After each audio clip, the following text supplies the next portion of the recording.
Hey, everyone.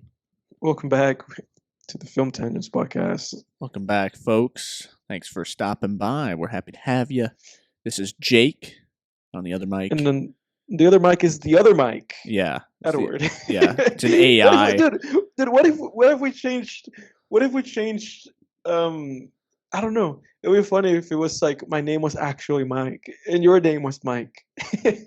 Michael and Pikel. Yeah, Michael and Pikel. So on this mic and on the other mic. Yeah, non Rick and Morty fans have no idea. But I'm not a Rick and Morty fan either anymore. That ship has sailed. No, we're reformed. Yeah. We're reformed citizens.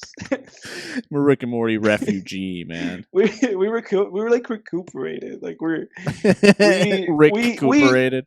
Yeah, we recuperated. We Rick integrated ourselves back into society. Can you hear me? Yeah, I can hear you. Okay. But I was saying we Rick integrated ourselves back into society from having been Rick and Morty fans. Yeah, that's right. That's right, man. Yup. I'm glad that's over. Because that show got really obnoxious. Talking about things that never end, there has been everything that I've seen on the internet, like Reddit or whatever, just people posting like a greatest hits of the last 24 hours, basically. Because just yesterday, right? They announced GTA 6. Oh, really? Yeah. Shit, dude, I didn't see that. Yeah, they announced GTA 6 yesterday. Because yesterday was like the 25th anniversary of I think like Rockstar Games or like something along those lines. Are you still there? Can you hear me? Yeah, I'm just like sipping. Oh, okay. Sipping on my drink. Okay, gotcha. I thought it cut out for a second. I'm always on edge for it. Fucking stupid but microphone. they announced GTA 6. But I think they people were speculating that they were also gonna drop like a trailer, but I don't believe they did that. We are halfway through the week. Oh shit! They announced Shrek 5. No way! No way! But with Shrek 5, it was not like an official announcement. Like if you look it up, it was that I think like somebody worked on it, and I think they like listed it on like their LinkedIn or like something like that. Like it was through like a weird like off kilter like method that people now know that there's like a Shrek 5 coming out. Like a weird kind of source. Yeah, that's hilarious. So someone said they were working on Shrek 5, and then people caught on and are like going nuts about it now. Yes, we were going nuts about it because now people think there's a fifth Shrek movie. Wow. Talking about Shrek movies, man, have you seen all the Shrek movies? I've seen all the Shrek movies, man. Really? Seen all of them, yeah. How many of them have you seen? The third one's ass. The rest are good. I've seen all of them too. I've seen all the like canonical, like official like 4 Shrek movies. Yeah. I've seen the first Puss in Boots. Was there the second Puss in Boots is the one that came out recently, right? That just came out, yeah. I also saw the first one too. Yeah, I haven't seen the new Puss in Boots, although I heard it was like really good. Really good. Yeah, I've heard it's really good. It's on my watch list. But how good can it possibly be if it doesn't have Humpty Dumpty? It has they have to have Humpty Dumpty to be good. Wait, in a Puss in Boots movie? Was he in the first one? I don't remember. He was in the first one, yeah. Oh yeah, that's right. What were the villains in that one? Jack and Jill or whatever? I think it was him. I think he turned bad. Who, Humpty Dumpty? Yeah. That's a really weird plot twist right there. Well, yeah, I mean, I think he turns bad in that movie. Well, yeah, he's probably resentful because he keeps falling off that wall and people keep singing about him cracking into pieces. Yeah, because I think the thing is that he was like I guess like orphan brothers or something like that with Puss in Boots. It was like some weird plot. I don't remember. Oh, yeah. Dude, you're like unlocking a memory. I kind of remember this now. Yeah, that was the plot of that movie. They were like brothers, and at the end of it, he like turns bad, but Puss in Boots gets like another friend, like a female like friend, and I think they like defeat him. It was some BS like that. What about the movie Brothers with Tobey Maguire and Jake Gyllenhaal? I have seen that movie. Yeah, you've Have seen you that? seen that movie now? No, I Because I know haven't. that at I first haven't said seen you it. hadn't. No, I haven't seen it. And then for some reason, I remember that when you mentioned that movie, you said that you thought it was a good movie or that you had like hopes for it or something. No, It's a clown movie. yeah, it's in my watch list. Like it's one of those movies that's just like a squat. I call them squatters. I just came up with this on the fly. Movies in your watch list just sit there and you never even consider watching them, but at one point you put them on the watch list because you were like, I would like to see that, and then you never watch them. I mean, you probably will at some point, hopefully, but dude, there are movies that have been sitting on this watch list for goddamn ever in my letterbox that they're basically like they're like BoJack's little buddy and played by Aaron Paul and BoJack Horseman, just squatting, just living for free. They're living rent free in my watch list, and Brothers is one of them that just never gets touched. I'm never scrolling through my watch list like maybe I'll watch Brothers. It's like between Brothers and Texas Chainsaw Massacre 2. Yeah, let's do Brothers. You know, it's never. Well, because you sent me like a hilarious like screenshot of that movie. Oh yeah, it's like with the little girl saying like how mommy and uncle are she's like mommy and Uncle John have sex all the time. Yeah. And then it just cuts to Toby like with his goblin took Mary Jane face. Yeah. Dude, that was so funny. And like the account, it was like a cinema account like posted that thing, and it was supposed to be like like a serious thing. It was serious. But dude, everyone post. was laugh reacting to it on Facebook. Like because it was a legit. Like I remember when I saw that, I was like, "This is a legit post. Like this is not even making fun of the movie." So what? I bet their performances are really great in that movie, though. Toby and Jake Gyllenhaal. I mean, I bet they do a great job. No, bro. Don't do it to yourself. Don't get your hopes up. Don't get your hopes up. Like, look, man. It's a clown plot. Like, it's it's kind of a good plot. And from scenes like that, you can tell that even if they delivered good performances, the performances are made goofy just by how it's handled. Yeah, you know? Yeah. Like that was the way that was my relationship with that movie. You know, obviously people see it just from like a post that it's like a goofy movie. A goofy movie, dude. That's a good movie right there. But that's a good movie. But obviously you can see it otherwise. Like you could see Brothers and be like, "Oh, Brothers is a pretty good movie." But I love the Goofy movie. That's a movie that I grew up with that movie, and I love that movie. Yeah, same here. I could always. It's funny when you're a kid, you relate to Max, and then when you get older, you relate more to Goofy. I still relate to Max. Yeah. I'm old man. Well, I don't relate to Goofy in the sense that I'm you see his fucking things. Yeah. I don't relate to Goofy in the sense that I'm a fucking cornball because I'm not. I'm a freaking savage out here now, but I hear you. I believe you. Yeah, but no. In all seriousness, Goofy movie was great, man. The whole production of that movie is interesting. It was like the Disney's little small studio did that movie, and they had like a really low budget. Yeah, it looks great because I saw like maybe like half an hour of that movie like over the last year, I think, really? And I remember thinking to myself, like, oh, they really did a really good job. Like, the animation for that movie still looks pretty decent. Mm-hmm. But that's one of those movies that I think about, and I go, like, oh, this movie's alongside, like, you know, The Lion King, alongside, like, Sonic the Hedgehog, alongside Space Jam. It's like one of those movies that converted people into fairies. Like it's one of those movies that help people along to being like, yeah, this is nice. This is good. Yeah, Roxanne is hot. Yeah, exactly. And then you don't grow out of that shit. That's so, like if that finger touches you, you're done. Roxanne. It's like that's like It Follows. It's like if it gets you, you got, you know. Well, we But gotta it's talk. We funny. gotta talk about that movie because I they're know because they're making. Is that what you were gonna say? yeah. Well, we could get to that a little We'll get later. to that. We'll Too get to many. that We later. can't throw too many tangents in at once. It's like We're we're getting on. out of hand. Yeah, it's like we're on speed or something. Yeah, we are. It's like this is like a Game Grumps episode. Yeah.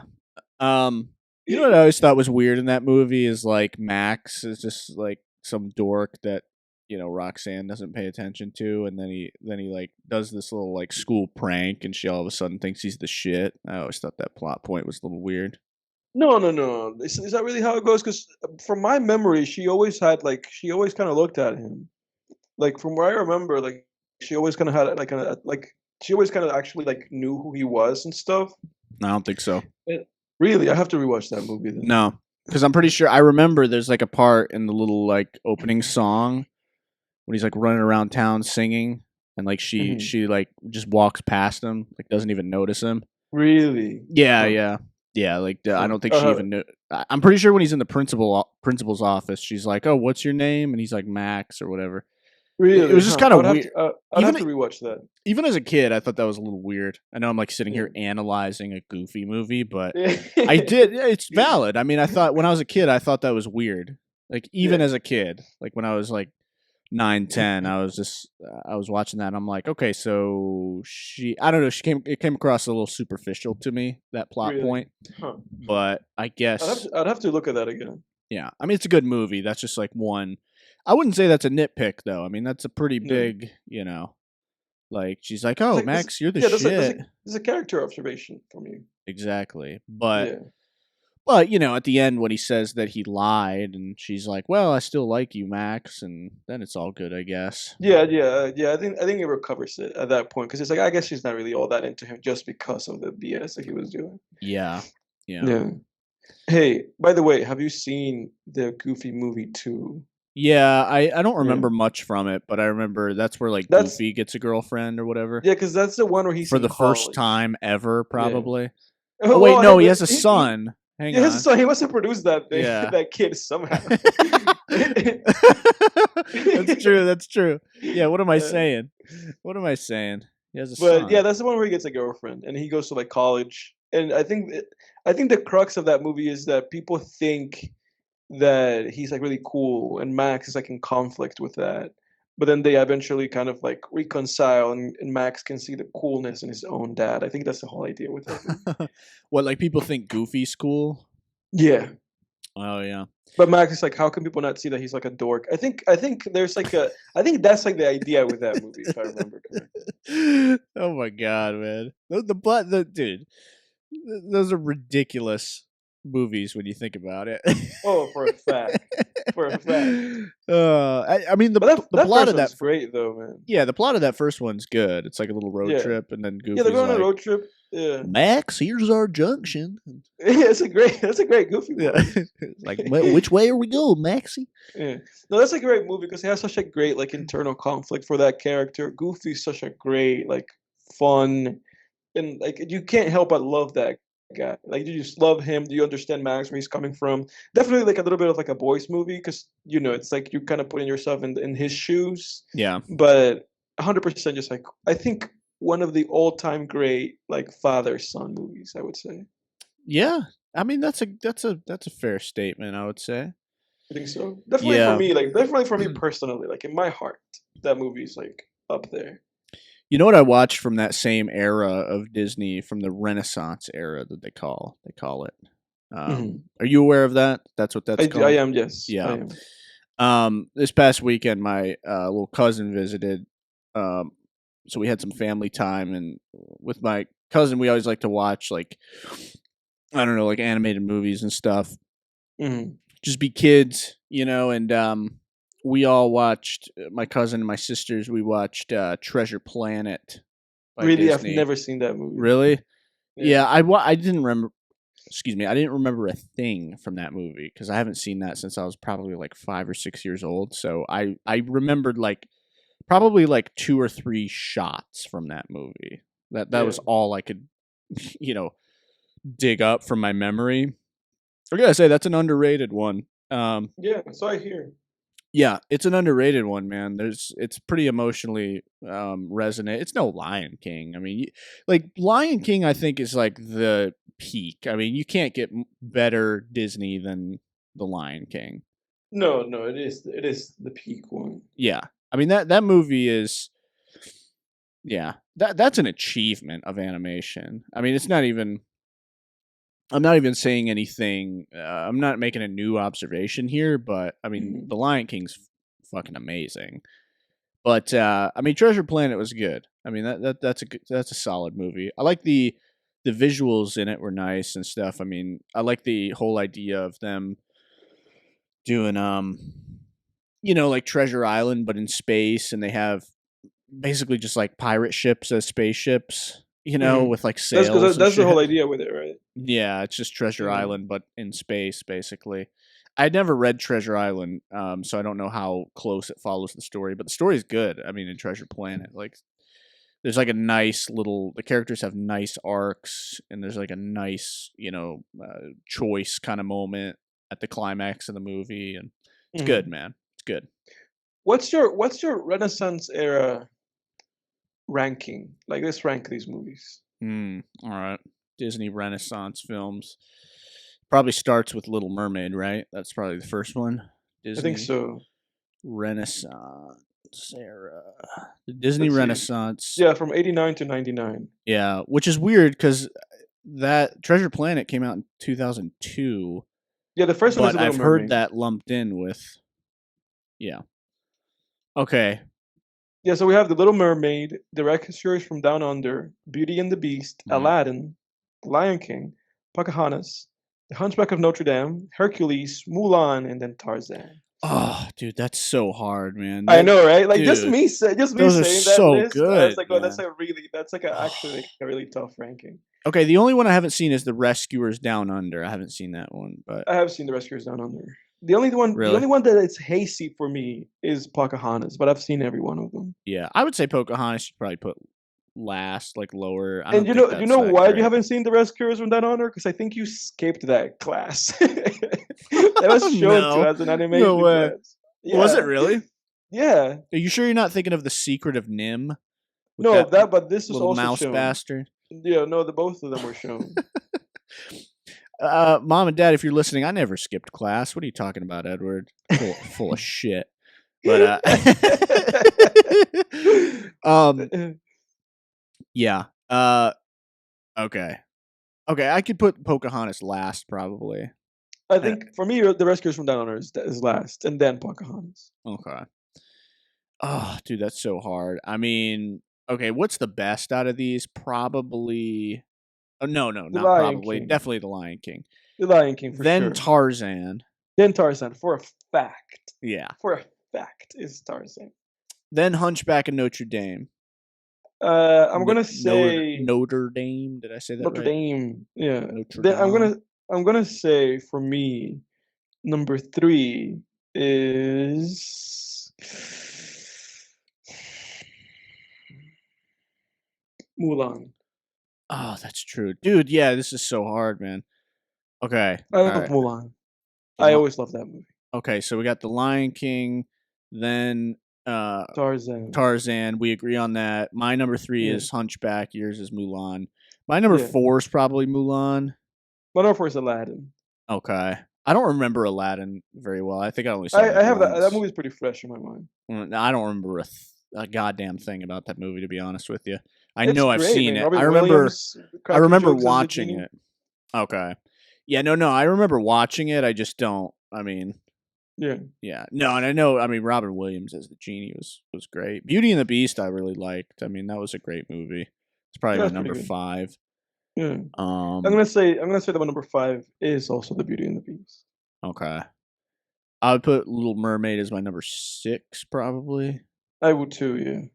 And then, okay, wait. So I'm The Lion King. Yeah, Tarzan, Hunchback. Did I say Beauty and the Beast or Mulan was my number 4? I don't remember. Probably Mulan. Mulan's better than Beauty and the Beast. Then Beauty and the Beast. Then, yeah, the rest I don't remember all that well. Like, Aladdin, I don't really remember. I don't really remember Hercules that well either. Dude, I adore Hercules. I actually have to redo my ranking. Okay, no, I put Little Mermaid as number 6. I think for me, that's number 6. Yeah. Okay, for me, especially because I liked Ariel when I was a kid. That was definitely one of them cartoon crushes. I'll be honest. Yeah, that's how your fish thing developed, isn't it? Yep. I thought we weren't going to talk about that. Yeah. Oh, my bad. Oh, we'll take that out. I think for me, it's also The Lion King, number 1.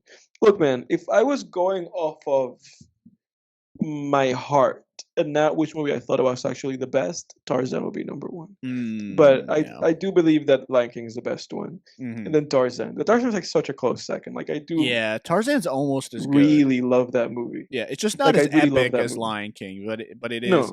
Because like Lion King, I always loved because it has that sweeping epic feel. Like not only it's epic in both ways. It's epic in the fact that it takes place across a vast amount of time. And then also a vast distance as well. Like it's very epic. The thing with Tarzan is that I feel comfortable as an adult watching that movie, and still, even when as it was when I was a kid, still being like, oh, Jane is like cute and having like a crush. Jane is like an actual adult woman. Yeah, I mean, dude, that's the thing. Like we've all had like cartoon crushes, dude. Like that. That's sure. Dude. Everybody growing up had cartoon crushes. But yeah, Little Mermaid was probably my cartoon crush growing up. She was cute. But let me see. Lion King 1, Tarzan 2, Mulan 3, and then I'm going to say Aladdin 4, and I'm going to put Hercules in my top 5. So Hercules is going to be 5 for me. So then from there, 6 is going to be The Beauty and the Beast, and then 7, The Hunchback, and then Pocahontas, and then the Rescuers from Down Under. Hunchback's too low, bro. The thing with Hunchback is that Hunchback always kind of like traumatized me. Like, I never that's liked a dark watching that movie. The villain is really scary. The villain, he's creepy, dude. Yeah. He's a creep. He's like a huge fucking creep. He is, and that's the thing. I always have had. I've seen the movie maybe 3 times, and I've always had like a very negative feeling about that movie. Like always, like I leave that movie with a very negative feeling, and I always feel bad for Quasimodo, and I have a weird relationship with Quasimodo too, because he doesn't get the girl. Yeah. So you feel really bad for him. Like I feel really bad for that character. And then the only redeeming thing in my head for that character is that Larry David joke, the one that I've said to you before, I think. Which one was it on Curb? No, it's like on like it's like an actual joke that he has. It's like part of like his stand up, I think. And it's a joke where he goes like fuck, I'm gonna butcher it. That's like the shitty thing about like saying people's bits, but it's the whole idea of it is that he has like really high standards. No. He's like Quasimodo has really high standards. Oh yeah. Where it's like Quasimodo only likes the most beautiful women in town. Yeah, that's true. And that these friends suggest him like dates, and he's like, no, I don't like her. You know? He's like, Quasimodo, you're hideous. That's true because he like crushes on that really beautiful woman in Notre Dame, and then. Well, dude, you know what? That movie, dude, if you really think about it, the fucking Hunchback of Notre Dame, that's kind of an incel movie a little bit. Because she ends up with the Chad at the end, man. She just ends up with the knight. And Quasimodo saved the day, and she ends up with the knight still. She saves everybody. like him going through all that gets him nowhere. Dude, it gets him no points. It doesn't even get him pity points. He's like at their wedding at the end, isn't he? Yeah, it's so sad. It's so sad. It just the only thing that gets him is just like a room with those fucking gargoyles. It's like, there you go, Quasimodo. They're like, Quasi, we'll suck you off. Don't even bother. Yeah.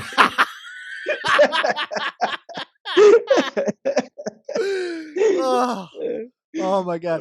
But then, then they did like a direct to video. I remember like when you're watching those old Disney movies, and then there's like commercials like coming soon to theaters or coming soon to home video, But it's like fuck. And I remember seeing a preview on one of the Disney tapes that I had of like the second one that they released on home video, and he's just like, that one he's like supposed to find love. It's like, you guys are doing like a direct to you guys are giving Quasi his fucking his fucking his shot, and it's direct to video. You guys don't give a shit, man. They don't give a shit. They're like, oh, fuck Quasimodo. Yeah. What was her name? Esmeralda in the first one? Wasn't that her name? Something like that. Something like that, yeah. And he was just like, I like her. And she was like, I like the knight better. Yeah. Quasi, you're a nice friend. Yeah. You're a good friend, Quasi. Yeah. Exactly. Yeah. She's Quasi like goes postal. Yeah. Okay, yeah. Frollo, that was his name. Frollo, the villain. Yeah. Fucking Jason Alexander is one of the gargoyles. That's pretty crazy. Yeah, because that's the thing. Because I watched a video about this actually. Because the whole idea that the whole thing they were trying to do with those movies, they were trying to replicate the success that Aladdin had. Because Aladdin was very successful. And the whole thing with Aladdin is that they were like, okay, we struck gold because we made a movie where we have musicals. We have a great, straightforward but great, tried and true little tale. And we have a comedian like improvising and adding like humor. So they were like, we've hit gold. We have like a winning formula, Yeah. And Quasim, like the Hunchback movie and Hercules were movies where they were trying to kind of get at that. Because in Hercules, the Hercules sidekick, he is like the comedic guy, and he's a comedian that they got. He's the guy from James Woods, right? He plays Hades. Oh, you're not talking about him? I'm not talking about him. I'm talking about the guy from When Harry Met Sally, like the comedian guy. I think the guy who plays Mike Wazowski. Oh, okay. Yeah, they got him. They got a comedian to like try to do some like jokes and be funny, and they did the same thing with that movie, with Hunchback, where they got him as one of the gargoyles to just add more comedic relief. Funnily enough, they also did the same thing with Mulan, because the dragon guy in Mulan is also supposed to be doing the same shit. Like I don't remember like exactly like who they cast for his role, but he's supposed to also be comedic relief. Are you back? Can you hear me? Yeah, I can hear you. Okay, continue. Comedian. They got a comedian. But yeah, like with they did that with a handful of movies, because it was Hunchback where they did that. They did that in Hercules, and I think they did it in Mulan with like the dragon, like her dragon friend. Like, yeah. He's also supposed to be a comedic relief, like comedian guy. He was played by. Was he played by Eddie Murphy, the dragon? He might have been. Mulan, I'm pretty sure he was. Mulan. Yes, he was. Mushu.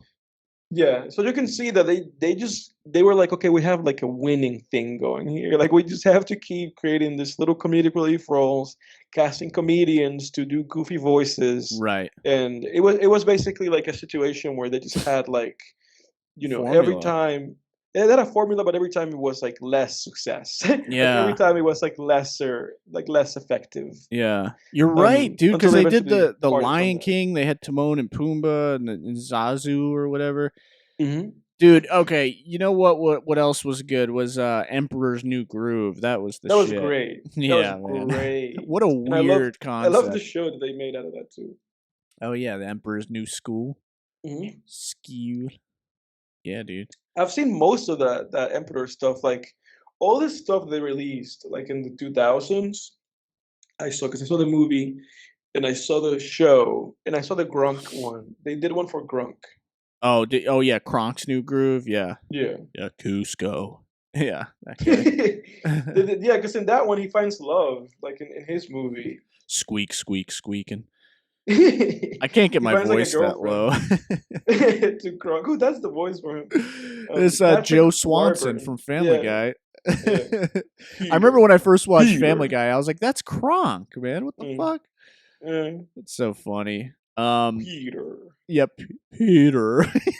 Peter. I can't. That voice is that's too deep, man. But Peter. I showed you that like Peter. Game Grumps thing when they do that, right? Yeah, that Because was you're so like funny. Peter. Yeah, Peter. Yeah, yeah. Lilo and Stitch, dude. You remember that? That was good. Yeah, Lilo and Stitch was great. You know, Great uh, movie. you know what show I did like when you remember when did you get Toon Disney when you were a kid? I did, yeah. Yeah, Toon Disney was the shit, and then they changed it to Disney XD, which was like not as good. But Yeah. Toon Disney, they played. Dude, I remember as a kid, I was always there for the Tarzan show. They had the show out of it. That show is great. It was I good, love that dude. show. Yeah. Yeah, there were some good villains in that show. Like there was one episode I remember where the villain from the first movie, Clayton, like his sister comes to get revenge on Tarzan or whatever. Yeah, I remember that. Yeah. Yeah. And then there was that guy who he was like some colonial guy who would like enslave people or whatever, and he put Tarzan in a fucking work camp. The show got kind of dark, dude. Yeah, but they really expanded that show. I did love that show. Like I would watch that show every day. Like there were shows as a kid that I would watch like literally every day. Like that was one of those shows, and like Dragon Ball and like all these other shows. But Tarzan was one of them. I was like, I can't miss it. Like, I Yeah. have to watch Tarzan. Yeah. Oh yeah, dude. Yeah. You know what pissed me off about those shows? I remember Toon Disney always did this. Like when I was a kid, I'd be watching the show, and it would go to commercial like toward the end, and then when it would come back from commercial, it would just be the credits.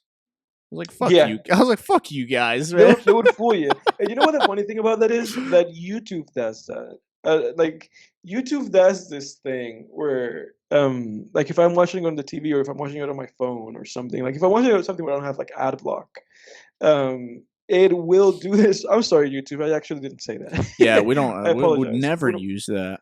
We've never used that. We've never used anything like that. But when I'm watching YouTube and I'm watching a video, you kind of, if you're not watching like the little red bar, you don't know where you're at. And sometimes videos end, but they give me a commercial, and I'm like, oh, I guess the video's still going. But when the commercial ends, it's just like the screen with all the little tabs, and it's like you fooled me. There's no Yeah. video here anymore. Yeah, They put an yeah, ad at the very end of this fucking video. yeah. Bunch of Yeah. assholes. You know what, dude? You know what movie really does not get mentioned in that era of Disney? Just totally, dude. It doesn't even come up when I look at the Disney Renaissance era and like movies from that time period out of Disney. Mhm. Dinosaur. That was so good, man. Disney's Eh. Dinosaur. What do you mean, eh? Movie's Eh. great, dude. That movie, Eh. dude, that movie is so underrated. Fantastic. Such a great, Didn't you epic film. Man, I love didn't that you shit. didn't you show me that movie? Yeah, I think we were all quarantined with my family and we all just watched it one time. Yeah, dude. Uh, That was the shit, man. I think Dude. I think you remember that I then went on Letterboxd and gave it like a 5 out of 10. Nah, dude, that movie's like a 9, man. That movie's great. I don't know, maybe it's just rose-colored glasses. I don't know, but I love again, it's like a great epic movie, and I think it's got a lot of great plot elements, and I love dinosaurs too. The Land Yeah. Before Time, that was also the shit. You remember that one?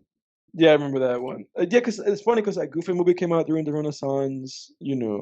Yeah. Land Before Time was fucking 1 year before the Renaissance. really. Mm-hmm. But then also the Pixar movies were coming out during this time. Toy Story and A Bug's Life. Mm-hmm. That's right. Dude, did you know that the actress that played the little dinosaur Ducky in Land Before Time, I think she was murdered, dude. Really? Yeah, Judith Barsi. Pretty sure she was murdered by, let me see. Yeah, she was abused. As Barsi's, so I don't know if anyone out there has seen Land Before Time, the character Ducky, who's like the little duck-billed dinosaur. I think it's a Parasaurolophus that Mhm. she is, but the actress who played her, Judith Barsi, it says, as Barsi's career success increased, her father, Yosef, an alcoholic, became increasingly angry and routinely threatened to kill himself, his wife, and his daughter.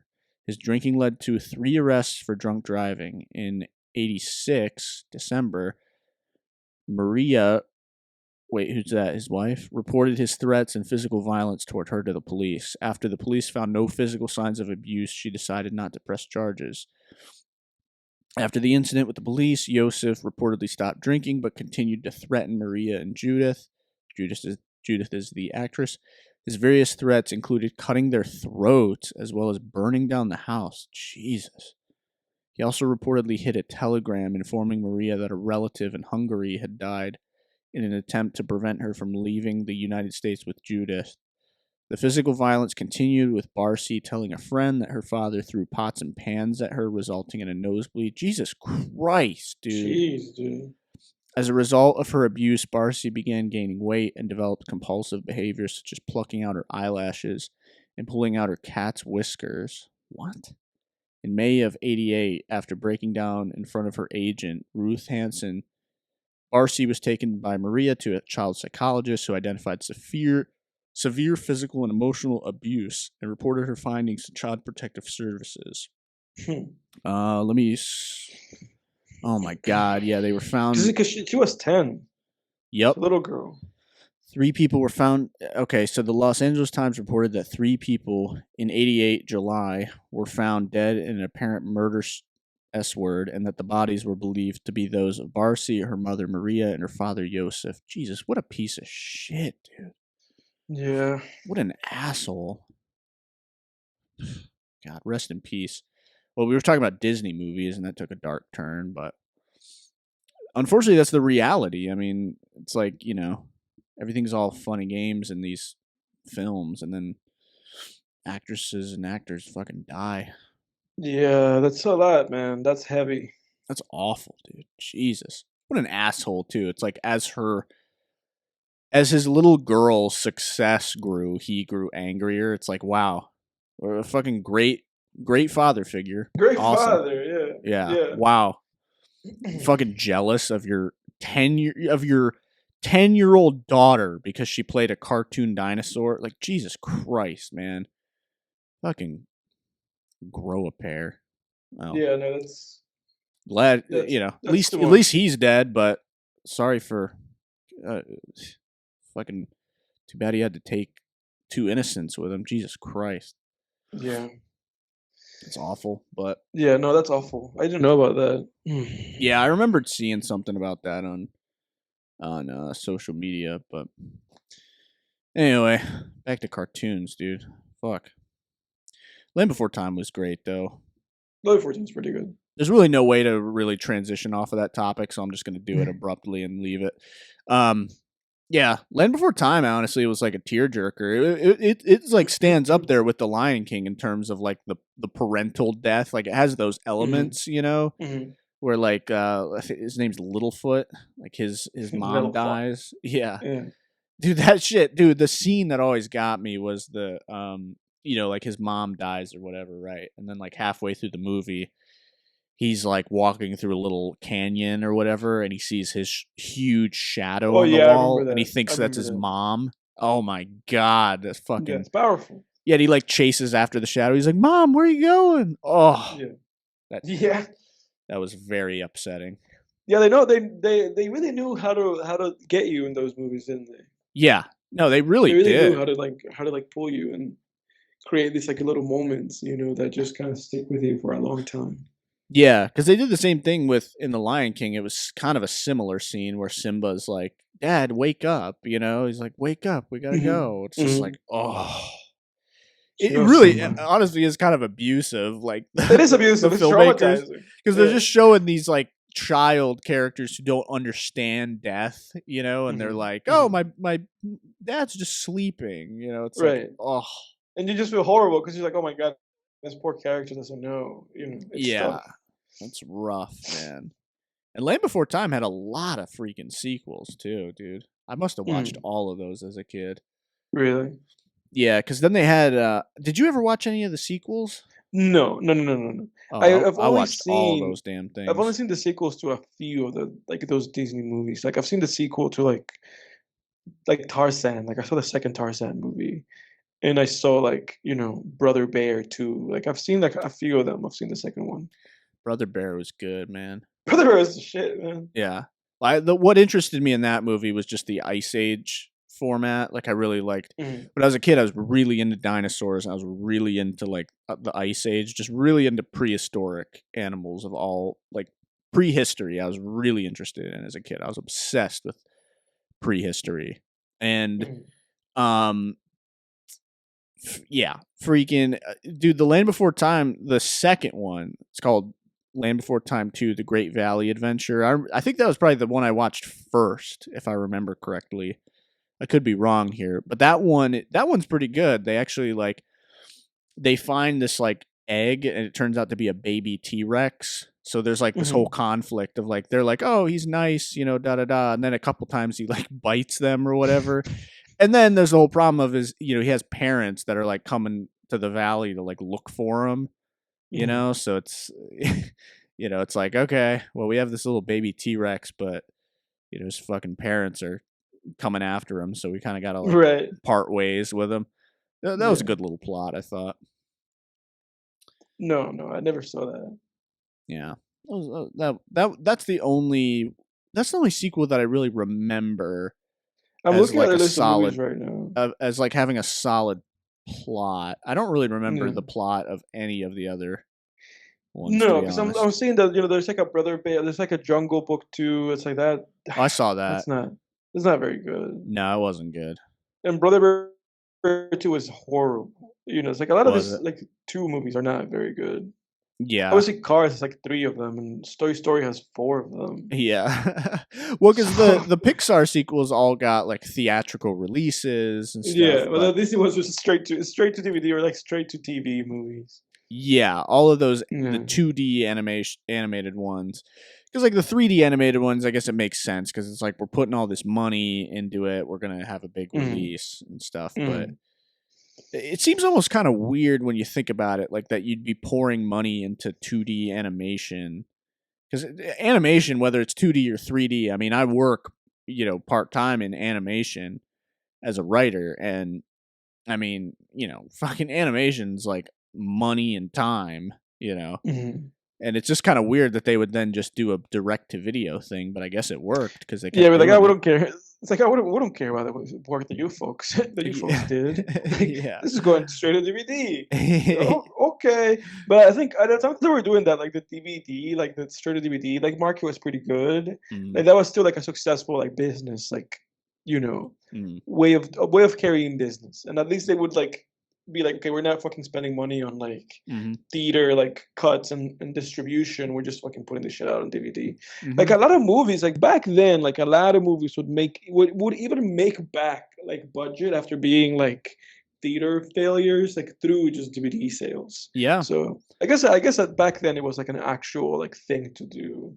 yeah. I mean, that's how Family Guy got put back on the air from DVD sales. They were like, "Well, Yeah. shit, people are starting to like this." So, People like this BS so much, just put it back on television. yeah, yeah. And Low, never take it lowish. off television again. Yeah. Yeah. And now it's the norm. I mean, now it's just like putting stuff straight to streaming is the freaking Yeah, norm. That's like you don't even yeah. bat an eye. That used to back in the 2000s and like the 2010s even. It was like, "Oh, this movie's a failure." It like went straight to DVD. It failed. Yeah, it's like not even a Yeah. thing basically. It's like not even a real movie Yeah, almost. It's like exactly. It's this like is this just a is piece of shit. exactly like this is just it's just BS. And you can get it at Walmart under like clearance like $1 per DVD. Like, oh, here it is. Yeah. You could Yeah, probably it's like you could it's in that bin at Walmart that you could just fucking swim in. exactly. It's like what about Endless. Yeah. yeah, it's like what I always wondered too when you're at Walmart and there's this giant bin of DVDs. It's like, well, what about the ones at the bottom? How do you access those? You just What's don't. down You wait. there? You just exactly. You just wait. All that you can do at that point is wait for everybody else to pick the ones from the top and to make the bottom be like discoverable. It's like, oh, there it Yeah. is. So There yeah. it is. Yeah. Oh, Oh, it's now just now for I the, can grab Hellraiser 9 out of the now I can grab bottom. Chicken Little from the bottom. Chicken Little 5, yeah. Chicken Little 5, The Great Adventure or some shit. Chicken Little 4, the little chicken could. Yeah, the little chicken that could. Yeah, Yeah. but like you're saying, it's like now, like you said, it's like now shit just goes on Netflix and it doesn't matter. Like, for instance, the movie of this week, one of the highest grossing movies of the year, one of the highest rated movies of this year, and it's just on Netflix, just sitting. Yeah, you know what's coming to Netflix tomorrow, dude? The Killer. Yeah, my ass is gonna be on the couch right after work watching that shit, Well, dude. it's good because The Killer. It's a movie for tomorrow. Yeah, and not tomorrow. That's a movie for next week, right? Yeah, I figured you were gonna pick that. If you weren't gonna pick it, I was gonna pick it for the last week of the season. Which no, I figured I was like, this is a great opportunity because obviously both of us are gonna want to watch that like first thing. Yeah. So it just made sense to make it a podcast film. Yep. Well, spoilers. Spoilers for spoilers. next week. Yeah, The Killer. Yeah, I mean, my ass is gonna be on the couch right after work tomorrow watching that shit, dude. I'll tell you that. You bet. Well, first I'm gonna get the pizza and then I'm gonna watch it. Yeah, first pizza and the drinks, and then Exactly. you watch it. Yeah, dude. But yeah. Yeah, I've started marking my calendar for movies too. Like I marked my calendar for that one. I have December 1st marked as Godzilla Minus One is coming out in theaters. That's such a funny name. Yeah, apparently, dude, it's like the shit. I mean, really? Yeah, Gareth Edwards, the director of the 2014 Godzilla, he said that he was jealous watching that like he didn't make that. Like that wasn't his Godzilla movie because he said it was like the best he said it was a contender for best Godzilla movie of all time. Really? Yeah. Huh. And apparently it's in the Japanese box office, it's blowing everything out of the water right now too. Really? Godzilla Minus One. Yeah. Yeah. It says it already outgrossed Shin Godzilla too. Really? Written and directed by Takashi Yamazaki. You think he really blew old Hideaki Anno out of the water with this one? I don't know, man. We'll see. I really like the idea that it's a period piece. It's like post-war Japan. That's pretty cool. Yeah, I'm excited, man, because I hope he blew Anno out of the water. Yeah. Obviously, as you know, I have extremely high esteem for that movie. A movie that I've seen maybe 4 or 5 times. Mm-hmm. Every time, it just remains like 9 out of 10. So if this movie is actually going to be comparable to that, I mean, I can only be excited for it. Yeah. Apparently, I believe that there is another monster too in this movie that he fights. Those are the rumors anyway, but I'm just gonna wait and see. I'm not even like trying to really look it up or anything. I'll let it surprise me. Yeah. Which is weird. You know, I feel like I would have seen images of the monster already because I'm in a Godzilla fan club on Facebook. Yeah. Because I'm a fucking nerd, but it's coming out like in theaters here in the U.S. in December, but it's been out in Japan. Yeah, it comes out U.S. theaters. I think it's December 1st. Okay. I'll say. Yeah. Okay. Yup. Huh. Well, I hope they have them. I hope they have it because I remember what happened when they released. Because I hope it's not one of those things where it's like a limited release and it's only like in art theaters or something. Yeah, I don't think that's the case. I think it's pretty much like a wide release. A wide release? Pretty sure. Like I think, let me see, Godzilla Minus One. You could go see. I think, it has like a special release. Let me see, November 29th at the Regal Biltmore in Asheville. So I could drive an hour and a half from wherever I am to see it. Yeah. But my stalker is gonna like draw an hour and a half radius around Asheville now. Yeah, at that point we might as well like meet there. But it's like powwow. It's like we'll meet there and watch Godzilla Minus One. Yeah, I'd be down for that. But anyway, man, what else you got for topics? I want to play a little game with you. More so than I want to talk about topics. All right, Jigsaw. I want to play because I love these kind of things. I spend a lot of time actually like watching these videos in the background while I'm working. Like while I'm at my job, I have videos like this playing in the background. So I want to do one of these with you. Okay. Mm-hmm. Gotcha. And I want to make this like an ongoing series because it's like this is endless. this kind of shit is like endless content. This that I'm talking about is we ranked the Disney movies, and that's kind of what I'm talking about. And in this sense, I want to play a ranked slash how many goated movies does this director have? Okay. Okay. All right. So that's what I want to do with you, and I want to do this with old boy Scorsese. Okay. All right. So pull out your list of Scorsese movies and rank them. Rank them, and after we rank them, then let's talk about how many of those are classics. Well, yeah. All right. Let's do it, dude. Yeah, I still got to see Killers of the Flower Moon. I'm just gonna wait for that. Probably. I do too. I know that that's been out, and people keep hyping it up. I've seen like a lot of kind of like people saying that it's great, people saying that it's great but flawed, people saying that it's boring. I've seen a lot of like it's just kind of been a lot of that. Yeah. Well, this is going to be a challenge, but I would say I'm looking at his filmography. You know, it's funny. There's not as many movies here as I would have thought. I would have thought this list would be way bigger. I think it's like 22 movies, right? Like 22, 23. Yeah, something like that. Yeah. Yeah, and I know that you and I have not seen all of them. Well, I mean, his best is Goodfellas, in my opinion. Okay. That's number one for me. So in your ranking of Scorsese, like let's actually create like a ranking in our heads instead of saying like instead of putting them like from 1 to like 20 or whatever. Let's do like let's do one of these classic ranking brackets in our heads. Okay. So let's say that there is like the GOAT Scorsese tier. Okay. Okay. Yeah, I get what you're saying. Yep. Yeah, and then there's like let's make like what 5 tiers. So the top one is the GOAT tier, and then below the GOAT tier, we're gonna say the certified Marty tier. Certified Marty tier. Oh, and then dude, we have the okay. Yeah, there's a tier list online that you can go to as well. Really? So we can do that too. We can just do that tier list. Yeah. If you send me like a link, like you can text it to me or put it on the chat here, and I'll open it. Yeah, here it goes. This is one of those moments where it's like we should have video, but not yet, folks. Not yet. Maybe we'll think about that for season 2 of Film Tangents. Yeah. Which we'll think about it. Season 1, dude. We're coming toward the end of season 1. Yeah, everybody, stay with us. Stay with us in this journey. Yep. Okay, here it is. Here's the message. All right, so we got S tier Scorsese. I mean, let me see. I haven't opened it yet. I mean, Goodfellas is definitely in there. You think so? I mean, yeah, of course.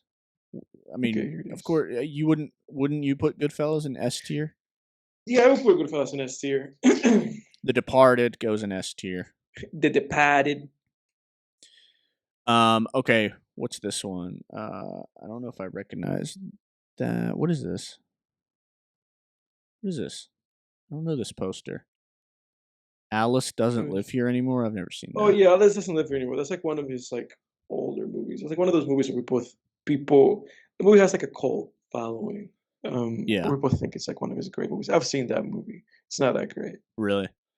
Yeah. Okay, I haven't seen that. I got to put that one in have yet to see. Okay, let me see. Are we looking at? We're probably looking at the same order here, so let's just go in order. Okay, give me a minute because this thing's like still loading for me. It's like taking forever. Okay, now I see it. Okay, so for you, is the Alice movie like the first one for you? Yeah. And then After Hours. Yep, okay. Exactly. So I think we're looking at the same list. Then Aviator. I'm gonna put that movie on. I'm gonna put the Alice movie on C. Okay. C. It's a C movie for me. Okay. I already put Goodfellas and Departed in S tier, so that's the only place where we're gonna have just let me know when that pops up for you. But After Hours, you haven't seen After Hours, have you? I haven't seen After Hours. So I'm just gonna put I have not seen it. After Hours is great. I'm gonna put After Hours in A tier. It's great. Okay. So for you, After Hours is Certified Marty. Certified Marty. In my head, the S is gonna be like the GOAT tier, and the A is gonna be the Certified Marty. Yeah, tier. Absolutely. After Hours is fantastic. That's you got to watch After Hours. You'll really like. Yeah, I know, because After Hours is like one of those like I've seen some Marty ranked videos because again I've spent time doing this. I spent time just watching people do ranked videos because this kind of format is like addictive. People really gravitate towards this kind of videos.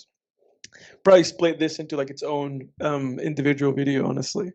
Um, but this movie, like After Hours, is one of those movies where people often, like I watch videos on like his movies ranked, and often this will be like in the top like 5. Yeah, no, it really is.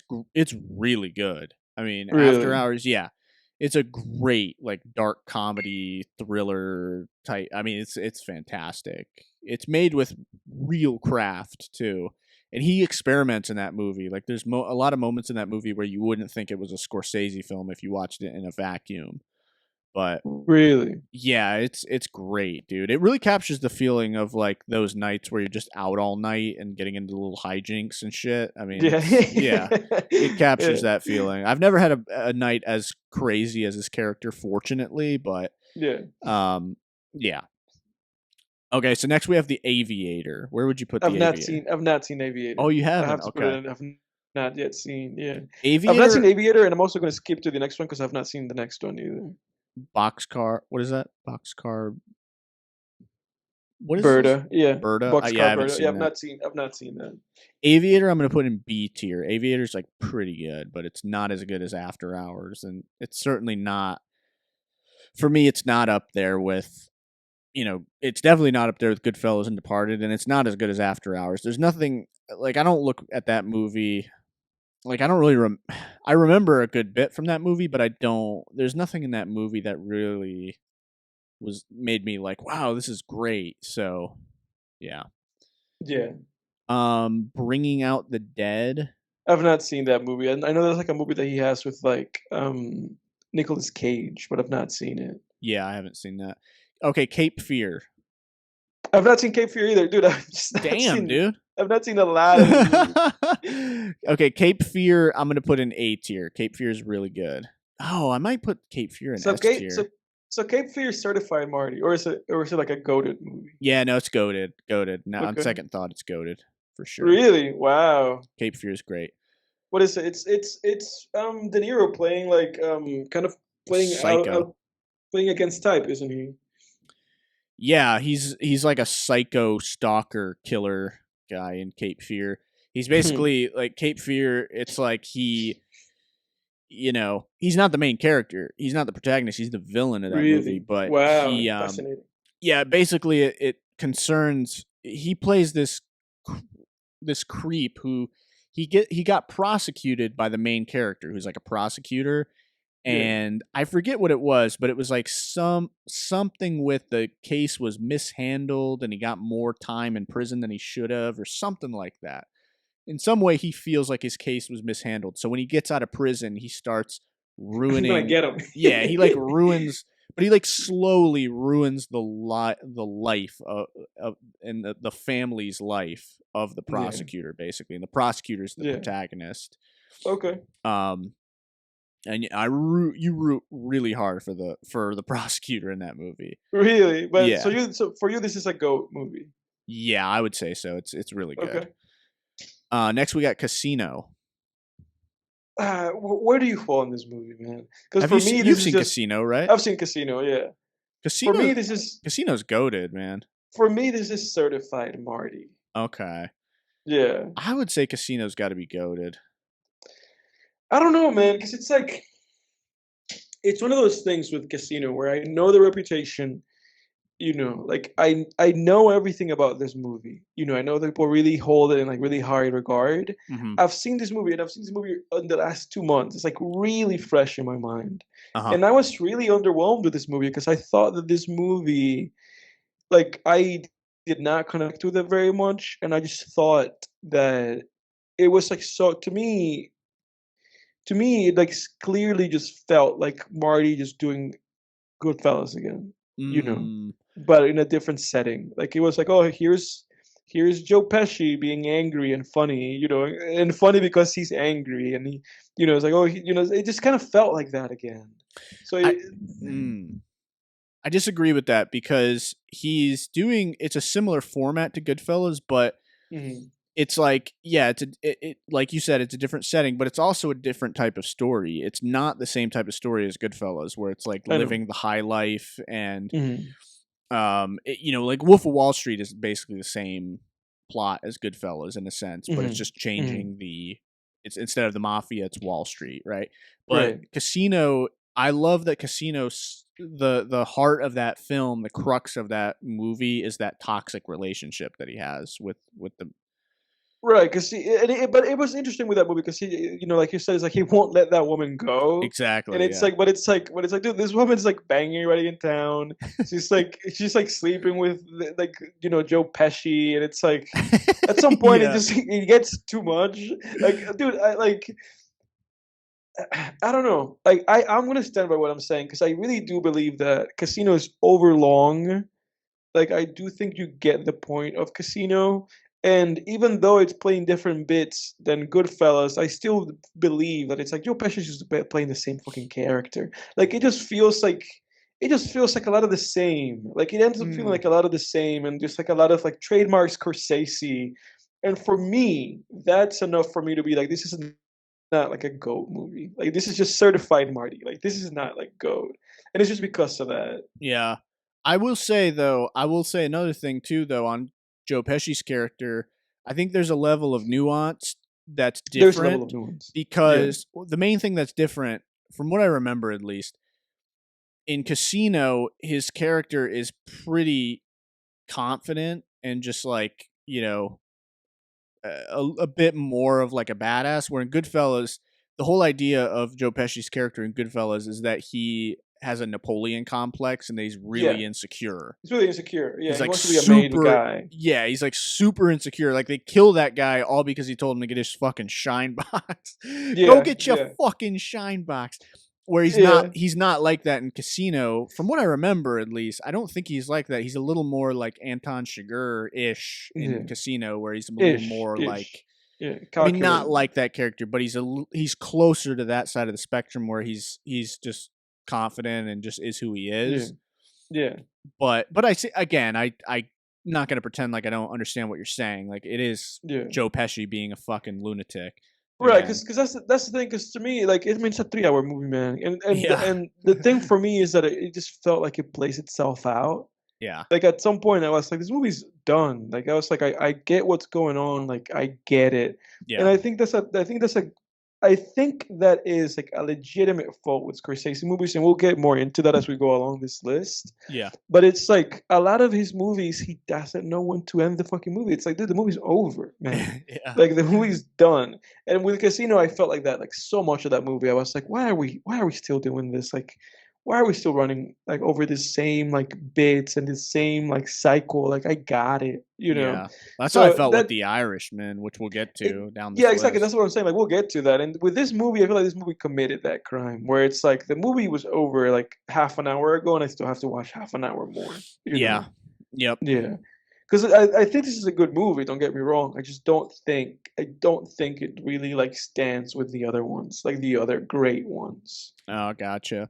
No, I would put it up there with the other greats, but I respect your opinion, man. So the next one on that I'm seeing here is Newman Cruz. I've not seen that. I don't even know what that is. That's that movie, The Color of Money. It's like about gambling and playing pool. I've not seen that movie. The Color of Money. That's the title. Okay. Yeah, it doesn't, for context, people who are listening, it doesn't show us the title. It just has the poster here. So this has the poster, yeah. And in that movie, the title of the movie is tiny. The biggest thing is that it's fucking Newman and Cruz. Yeah. Paul Newman, Tom Cruise. That should be the name of the movie. Newman Cruz. That's what I thought. Okay, Gangs of New York. You've seen this, right? Oh, I got The Departed. I'm just gonna go ahead and put that in GOAT. That's a classic. That's a GOAT movie. Departed's awesome, man. Yeah, The Departed is awesome. That is legitimately a GOAT movie. So good. But Gangs of New York, I have seen, and you have seen that movie? No, I have not.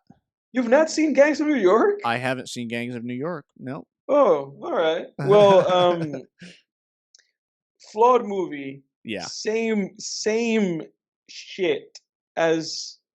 Same shit as with Casino. Way too long. You get the point of this movie. Cameron Diaz is not good in this movie. DiCaprio is like all right, but he's kind of shaky. and what's his name? Daniel Day-Lewis Daniel is Day-Lewis. fantastic, and he's like the one thing that stands out of this movie. It's Daniel Day-Lewis is the man, but this movie is not great, I would say. Like I'm gonna put this movie into like the just good. This is a good Scorsese movie. I'm gonna put this in B. Like Okay. it's not even certified Marty. It's just like a good movie. Gotcha. Yeah. Then I got Goodfellas. Okay. Yep. Yeah, and this is gonna be controversial. No, this is a goat movie. This is Oh, you motherfucker! I was about to say, dude, we're about to get it. That's gonna be the rest of the podcast. Is we're gonna argue about Goodfellas. You and I both know this is a goat movie. This is a certified classic. I mean, yeah.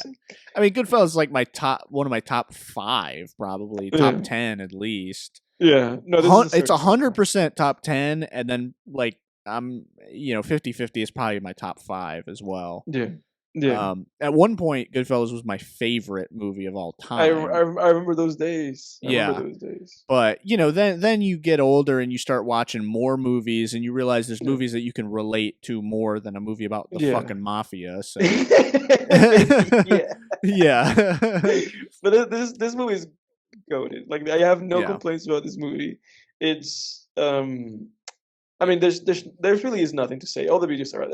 Just watch the videos. They're out there. This movie's great. Everything about this movie's great. The music, the cinematography, the editing, the performances, perfectly paced, great length, fun all the way through until the last 20-25 minutes, and then it ends. Yep. Great movie for sure. And it has like it has like a fucking great final scene. Yes. But yeah, I was gonna say it. I realized after a little while that I relate more to the characters in Clerks than I do to Goodfellas. And that's a good thing. Yeah, that is a good thing. But so next I got Hugo. I've not seen Hugo. Yeah, Hugo. I mean, it's been a long time. I was in high school, but I would put Hugo in like D tier. Honestly, I remember just not really liking it. Yeah, it was just kind of an irritating movie. Yeah. I mean, who knows? I might like it now. In high school, in high school, it's like my taste sucked. Like my taste in high school, it was just like I thought that I mean, I don't know. In high school, if you asked me what my favorite movies were, it was like The Dark Knight. I mean, it's not. I still love The Dark Knight, but it's just your taste in high school isn't the fucking greatest. So I don't really know if I would go back and like this movie now. I'll probably never watch it again, though. I don't. It's one of those movies where have any motivation. I think about whether or not I should even watch it ever in the first place. Like looking at Hugo now, I'm like I don't even like. I feel no inclination to even touch that movie. Yeah. Next I got The Irishman. Or where you got The Irishman? I am going to put The Irishman in B tier with Gangs of New York. I think it belongs there. I gotta put The Irishman in C tier. Really? Probably, yeah. I mean, that movie's like not even. That movie was like barely watchable, dude. I mean, it was just so long, but you felt unlike Casino. Like, I didn't feel the length with Casino, but The Irishman.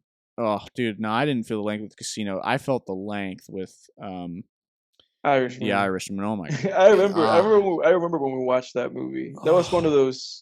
That was one of those pandemic movies, right? Yeah, I think so.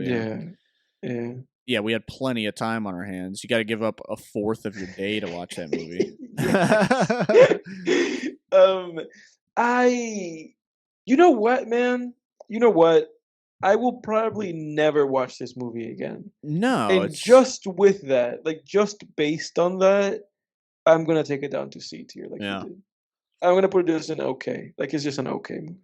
Yep. There you go. There it is. That's a good choice. Or rather, not even okay, because mid, like C is like mid. So this is just like a mid fucking movie. Yeah. Like, this is just like mediocre, just like middle of the road Scorsese. I mean, the whole movie is just them in different. The whole movie is just them in different clubs, just being like, Romeo told Fonzio that Mario said that Tony was fucking around with Lisa. It's just like, oh my god, man, I can't fucking listen to this anymore. Tonio. Yeah. Anthony said that Tonio was telling Markio that it's just like, oh my god, shut the fuck up. It's just so much talking the whole movie. There are elements of this movie, I mean, there's great that are great. scenes. That are Yeah. great. Exactly. There's great scenes. I love, to this day, I even think about this. I love how in this movie you meet a character and immediately there's like that freeze moment, and it's Christian goes like, "This is how that guy died." Right. By the Yeah. way, like I love that. I love that he brought Pacino. I love that he brought Pesci, and that he brought in De Niro, and that he just got like all these like yeah. American film icons. Like I love that he got Pesci like out of retirement for this movie. But this movie is just Scorsese by the numbers. Like ultimately, right? It's like it ends and he's old and he's alone. And it's like, oh, he got his comeuppance. Like even though he's, like it's just like it's just too. Even though there's like really great scenes here, and even though there's like really great payoffs, like it's way too fucking long, and the ending is just way too like predictable. Like, of course, this is where we're going, Yeah. So I agree with you. I think it's a C tier Scorsese movie for sure. Yeah, it's like there's little scenes from this movie that I'll go back and rewatch even that are great, but it's just like the sum of its parts is just like a huge bloated, I don't know what. Yeah, it is. They should re-release this as like Scorsese should bend the knee like in Game of Thrones. He should bend the knee to Netflix and let them like release this as like a 4-episode like mini series or something. Because I feel like if he does that, this movie could get some reappraisal, and like people could actually. I feel like it's more approachable that way. Yeah, I mean that's what Tarantino did with Hateful Eight. With Hateful Eight, I think you should let them do this with this for sure. Yeah, which is like one of Tarantino's best for me, but it is. Yeah, we'll get to that. We'll do that rank. This is not that episode, but we'll get to that. Yeah, we'll get to that there. Tarantino ranking. All right, next we got the King of Comedy. Where do you put the King of Comedy, dude? To me, the King of Comedy is certified GOAT. Really? Yeah, you think it's goated? I think it's goated. I'd put King of Comedy in A tier. Yeah. I want to put it in goated, but I think it's as good as After Hours. Like I think it's just as good. Really? I love King of Comedy. Like King of Comedy is so underrated. Which I was glad. I think Joker brought some attention to it, which is why I went. Yeah, I didn't even know what King of Comedy was until Joker came out, and I heard the comparisons. I think you were the first person I heard compare it, and then others did. And I watched King of Comedy. I mean, King of Comedy is fantastic. It is really good. I don't think it's quite up there like with Goodfellas and Departed, so I can't really put it in S tier, but I definitely, without a doubt, without a second thought, in A tier for sure. I think for me, it's like his best, because obviously I haven't seen After Hours, but it's not dated. Like it's really kind of like it somehow feels modern even today. Just the things that it's kind of tackling. Obviously, the Joker just kind of ripped off this movie. Great performances. I mean, it's a very darkly funny movie, and I think it's his best movie under 2 hours. Like I think it's his best like short movie. I think it's like an hour and 40 minutes, and I think it's like the best one.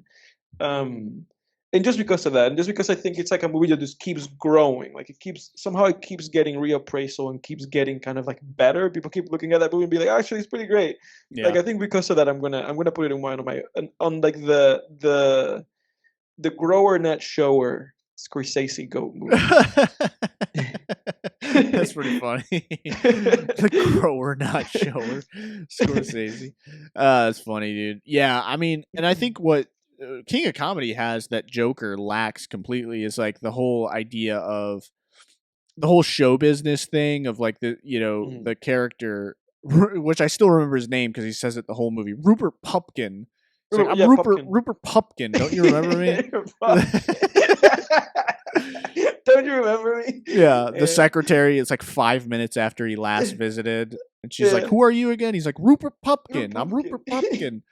It's so good, yeah, because it's like watching this guy scrape and claw to try to become a famous comedian, and I relate to that. I mean, I love that shit because I'm trying to become a famous, a successful novelist, so it's like fuck, it's really, you root for him for sure. Yeah. Despite his what in the third act becomes really, he steps really way out of line, but yeah. So we're getting to a chunk of films that I haven't seen. Yeah, so same here. I have not seen cont'd. Cont'd? Yeah, I don't even never heard of that. I haven't seen Last Temptation of Christ. Have you seen that? I've not seen that either, but I do plan to. Yeah, I plan to watch that. In fact, is that on my watch list? Yeah, it is. It is. I don't even need to look. I know it is. Mean Streets is in my watch list as well. I have seen Mean Streets. Oh, really? Where do you put that? I put Mean Streets at mid Scorsese. Like, Okay. look, man, I watched Mean Streets, and Mean Streets is boring. Mean Streets is directionless. Mean Streets just meanders, and it's just like scenes. It's just like, oh, there's just a scene where they get in a bar fight, and the bar fight lasts 10 minutes. You know, oh, here's a scene where De Niro and Harvey Keitel argue about, you know, money. Oh, Mean Streets. Like, Mean Streets is the most overrated Scorsese movie. Really? Like, you look because what is your impression of this movie? Like, isn't your impression of Mean Streets that it's like a classic? No, to me, Mean Streets, I think of Mean Streets as like similar to After Hours or King of Comedy. Like, I don't hear much about it. Okay. I've just seen it on Netflix, like it's there. Like, for some reason, before I even watched this movie, my impression of it was that people thought that it was like one of his great movies, and I was like, "Oh, here comes one of his great movies." It's not very good, man. Like, it's really just like, I think if you go on Letterboxd, I gave this literally like a 5 out of 10. Really? Like, it's just that it was actually like pretty, like, I couldn't wait for this movie to be over. Really? Like, I couldn't wait. I was like, please end, please end. Yeah, that's yeah, not very good. Harvey Keitel is like a sketchball for me. I mean, I love Reservoir Dogs and Pulp Fiction, but I mean, Bad Lieutenant, that's a terrible movie for me. I've not seen Bad Lieutenant yet. Fucking I do plan to, though. Horrendous, dude. He just plays this piece of shit, and it's just scene after scene of him doing piece of shit things, and it's just, oh my god, I hated that movie. Yeah, no, Harvey Keitel is like he's like a loose cannon. So he can be like in a great movie, and then he will be in like 20 bad movies. Yeah. I watched Bad Lieutenant because I heard a comparison to Uncut Gems, and I loved Uncut Gems when it came out, so I watched Bad Lieutenant, and I'm like, what the fuck is this? Yeah. But anyway, what's the next one? What's this thing? Oh, New York. What is that? New York. Didn't we watch that in a class? I don't think we watched that together, because this is a movie that I remember saying to you. I don't know if you've seen this movie, but I remember that I watched this movie, and I remember saying to you, like, this movie is La La Land. Oh, really? Like, oh yeah, no, I haven't seen this. No, this movie is literally La La Land. Like, watch this movie and then like read the Wikipedia or like La La Land like thing, and you'll be like, oh, this is the same movie. It's the exact same movie. They even have the exact same ending. Like, this is the exact thing as La La Land. You know what I'm thinking of is Manhattan Stories. Was that the movie that we watched? That's the movie that we watched in class. Yeah. And that's not Scorsese, is it, or is it? No, he has a short, because Manhattan Stories is like 3 short movies in one, and he has one of them. Oh, okay, gotcha. He has the one with the guy that paints, like that dude with the rough voice. Yeah, that creep who like is getting friend zoned by that chick the whole 30 minutes or whatever. Yeah, but New York, it's I'm gonna say just mid Scorsese. It's like mid to good. Like, if there was like a C minus, C plus, like B minus, C plus, I would put it there. Gotcha. It's like at the top. It's like my number 1 movie in the C tier. Oh, okay. Well, next we got Raging Bull. This is I know where this goes. That's goated for you, huh? That's goated. This is a goat movie. Raging Bull, I'd put in A tier, I think. Really? No, This is a goat movie, and this is one of the greatest laughters I've ever had in my life.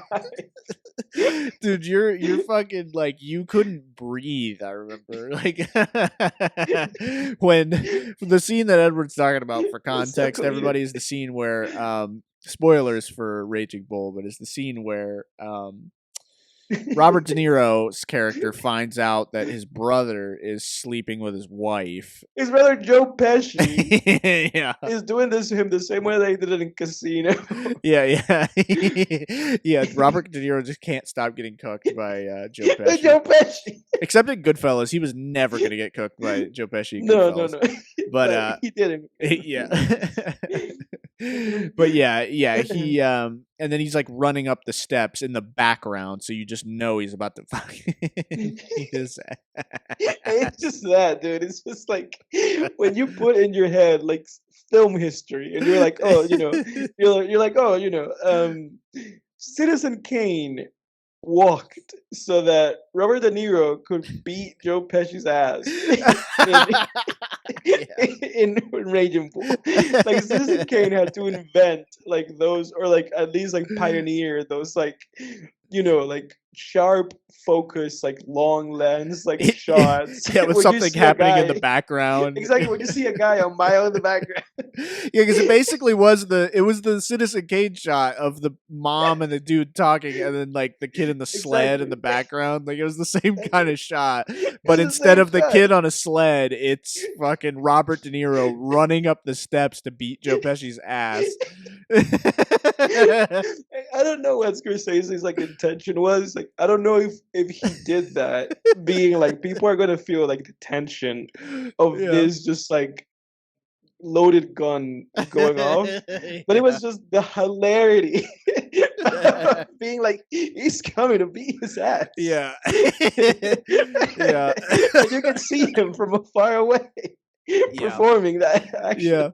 Yeah. Incredible.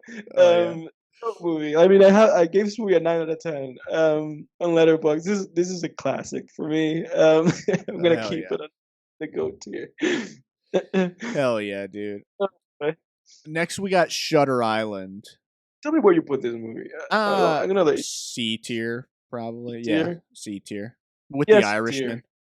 Yeah, C tier. Honestly, it's all right. I mean, yeah, it's all right. I don't know. I'd rather watch Shutter Island than The Irishman because it's shorter. But not only because it's shorter, but honestly, even if they were the same length, I'd probably still rather watch Shutter Island just because there's a little more, I don't know, just entertainment value in it, I guess. Yeah. So I'll put Shutter Island before Irishman within the C tier. Shutter Island is one of those movies that I never forget that it exists, because other people like on film, YouTube, or like film online film people never let me forget this movie exists. People are always posting shit about this movie. It's not that great. Posting screenshots, posting scenes, posting how Scorsese recreated that painting of like with the shot where DiCaprio like hugs his wife. Like people are always posting shit about this movie like endlessly. Yeah, and like you said, it's not that great. It's like the plot's lame, kind of. It's honestly lame, and it's like it's not really that rewatchable. It's like, oh, it was DiCaprio all alone. It's like, okay, spoilers for Shutter Island. Yeah. It's like I don't know. It's just kind of like it's one of those movies that you watch once. I feel like it's one of those movies you watch once. Yeah. Like I watched this movie once, and I've never been allowed to forget it. And somehow people really hold this movie in high esteem, and I don't understand it because it really is just like a mid. Like it's just a mid movie. It's like a 5 out of 10, 6 out of 10 movie. Yeah. I mean, you think about it, like this is a great example too of how like there's so many movies out there that are just predicated on one big plot twist, and they don't last. Like they don't age that well. It's just like, well, when you know the twist, it's like fucking whatever. The Sixth Sense, Unusual Suspects. Exactly. It's like, oh, one big fucking twist. It's like great. But you think about some of the greatest films of all time. I mean, for me, it's like, fucking. For me, the greatest films of all time, Clerks, right. Or Dark Knight, I think is one of the greats. I mean, Goodfellas. Like, there's no twists in any of these movies. No, Like because big, huge plot twist. District that's the 9. issue. That's the issue with these kind of movies. Like that's the issue with like mystery films. That it's just like once that thing gets resolved, it's like why am I even watching this anymore? Yeah. And then you never want to watch it again because it's like that's it. The movie was just trying. It was a mystery movie that the only thing that it had going for it was the mystery, and then the mystery gets resolved at the end, and then it's like, well, there's no reason to ever watch this. Yeah. There's nothing Exactly. else here. Yeah. That's why I Yeah. love the fucking show True Detective, the first season with Mhm. McConaughey and Woody Harrelson. And I know you haven't seen that yet. No, I have not. Dude, you know what's so weird? I'm like every like 1 to 2 years, it's like a fucking elephant gets a natural just thing in its head to be like, oh, time to go migrate. Like I get this natural thing in my this Did you alarm want to bell that watch? You want to yeah, that's watch just that like one? time to rewatch season 1 of True Detective. Like it's Yeah, that good. It's yeah. amazing. It's a I cinematic have that. masterpiece. I have that for Avatar: The Last Airbender. Oh, really? Yeah, where it's like like you said, like every 2 years, I'm like, I have to rewatch Avatar: The Last Airbender. Yeah. Yeah.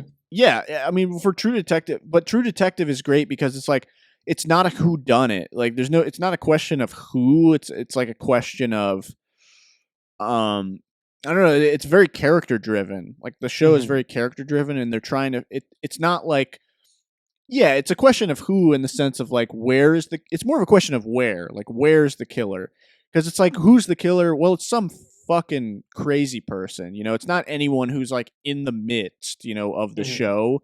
There's no like Hmm. big twist in that season, like a huge like, oh my god, two things are now one thing kind of thing. Hmm. It's not like that. Um it's just very much like watching these detectives sort of follow this case and try to find the killer. It's kind of like Hmm. Seven, but if Seven took place in the Deep South Hmm. and it was a countryside setting instead of a city setting, it's very much like that. But Yeah. um, yeah, it's great. But that's the thing. Like plot twists are so overrated. Like you don't need them. You don't need them. You can. They're not bad, but it's just you don't need them. You don't need a huge twist because most No. of the great films don't have a huge plot twist. I mean, just you can keep rattling them off all day. Shawshank Redemption, no fucking huge plot twist in that movie. There's Right. turns. There's like, oh shit, there's a new thing that we're, you know, in Shawshank. It's like, oh shit, this guy who actually killed my wife is like now in prison, and now I Hmm. can prove. You know what I mean? But it's like, it's not a, it's not a classic like two things are now one thing plot Right. twist. Right. Right. He's actually the killer. Right. Yeah. But yeah, anyway, that's my long rant on plot twists. Yeah. You have to have more than just that in your movie, and Shutter Right. Island doesn't It's guilty really. of that. Yeah. Yeah, No, it doesn't. there's some good moments though in Shutter Island. It's not a bad Yeah. movie, but I Yeah. mean, No, it's not a bad. It's not a bad movie by any means. It's not a bad movie. no, no. The next one I have here is Silence. I haven't seen I've not Silence. seen it. Yeah, I haven't Yeah, seen Silence. yeah. What's this thing? And then we have The Age of Innocence. The Age of Innocence. I have seen The Age of Innocence. How's that? Um, for me, this is like this is Scorsese's go, and I guess only go at making kind of like a period piece, like custom drama, like one of those kind of like like one of those kind of like society in the 1800s, Little men. Women. Yeah, exactly, exactly. One of Jane those films. Austen. Yeah, exactly. He's making one of those films, and it's great. It's a great movie. Okay. I wouldn't say it's like certified um classic. Like it's not a goated movie, but I would say it's certified Marty. So it's Really? my second A is together with Casino. It's a great movie. I mean, Okay. if you like those kind of movies, like if you like those kind of like more like societal dramas, interpersonal relationships within these kind of really specific societies, like then this is to me this is one of the great ones of those kind of movies. I struggle with those, like Yeah. like that setting, just like the sort of post-Revolutionary War setting, like the 18th, 19th, or 18th, 19th century. The setting of everybody sitting around. Pride and Prejudice, Little Women. I really struggle with that setting, just of the, like, Sir Darcy is... they're not British. I guess they're American, but it's like, Darcy wants to come to my tea party. It's like, oh, it's fuck, like, dude. When is this over? This is one of those movies. And I, contrary to you, love these movies. Like, I love this setting. I love these kind of movies. Yeah. And this is a great one. Like, this is a great movie. And it's got Daniel Day-Lewis performing a usual Daniel Day-Lewis performance, which is to say a GOAT performance. So yeah, that's a great movie. Great film. I remember when I think we were talking about a movie kind of like this one time, but in like a positive light, and we were talking about it with our old roommate who really loved like the Fast and Furious movies and loved like action movies and stuff. And we were talking about a movie like this, and he was like, "I hated that," and we were like, "Why?" And he goes, "Where are the cars?" You know. Yeah, I remember that. That made me laugh so fucking hard. I was like, touche, sir. Well, talking about cars, we got Taxi Driver. Where do you put this? Good transition, sir. Taxi Driver's got to go in goated. I mean, GOAT. Yeah, it's a GOAT movie. It's a classic movie. Goated, dude. Goated. It's a GOAT movie for sure. Yeah, it's great. It's funny because I now have 5 GOAT movies for him because I have The Departed, Goodfellas, King of Comedy, Raging Bull, and Taxi Driver. So 4 out of the 5 are all De Niro movies so far, and we only got 2 movies left. Yeah, I think only 1 out of my 5 are not De Niro movies, and that's no, wait, yeah, no, Departed. He's not in The Departed. Yeah, which is a DiCaprio. It's a DiCaprio, one of the DiCaprio ones. Yep, Jack Nicholson. Yep. Yeah, and talk about DiCaprio. Then the next one's also a DiCaprio one. Yeah, Wolf of Wall Street, goated for sure. Yeah, for sure. Classic movie. Classic movie. Besides Goodfellas, it's probably his like most famous. I mean, I don't know. I mean, yeah, it's fantastic. I rewatched that like a month and a half ago. It's great. Yeah. What's this thing at the end? It's like it's his best late career movie, isn't it? Like the Wolf of Wall Street. Yeah. Like he hasn't made a movie better than that one since he made that movie. Yeah, I would say yeah, definitely. From looking at my list here, no, for sure. Yeah. What's that last one? Who comes knocking? Who's that knocking at my door? His very first movie, and that's a D tier movie. That's a pretty bad movie. Oh, really? Okay. Yeah, it's a shitty movie. It's his very first movie. Like the very first one. It sucks ass. What is that? That guy looks like some bondage shit. What is that? No, it's like I think he's like waking up. It's I don't remember exactly what's going on. That's Harvey Keitel, and it's like his girlfriend. It's like a movie. It's like one of those relationship movies mixed in with like gangstery, like New York tough guy stuff. But he hadn't nailed it down. He hadn't nailed down like what that actual genre was. Yeah, it's pretty bad. But obviously it's like the predecessor of all these other shit like Mean Streets and like Goodfellas. I gotcha. Yeah. Well, that's our ranking then. Yeah, that concludes the ranking. There we go. Well, we got some good conversation in there about Scorsese films, I think. Yeah. Next time, everybody, we'll tackle somebody else. Another different essential filmmaker. For sure. All right. So this is going to be our recap section. This has been a very film-focused podcast, Edward. Yeah, it really has. We spent like almost 50 minutes just talking about Scorsese. Yeah. And then we've only talked about movies on this podcast. That's pretty good. We're doing well on this one. There's some podcasts where we're just telling stories about kids in school shitting on cars and stuff for like an hour. WWE. Yeah, and then it's like, oh fuck, we got to talk about like a movie or two or something. Or something.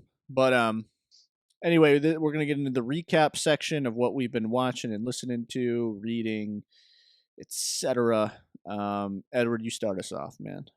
Okay, I'll be relatively quick. Because all I've done is just listen to shit. And not that much shit either.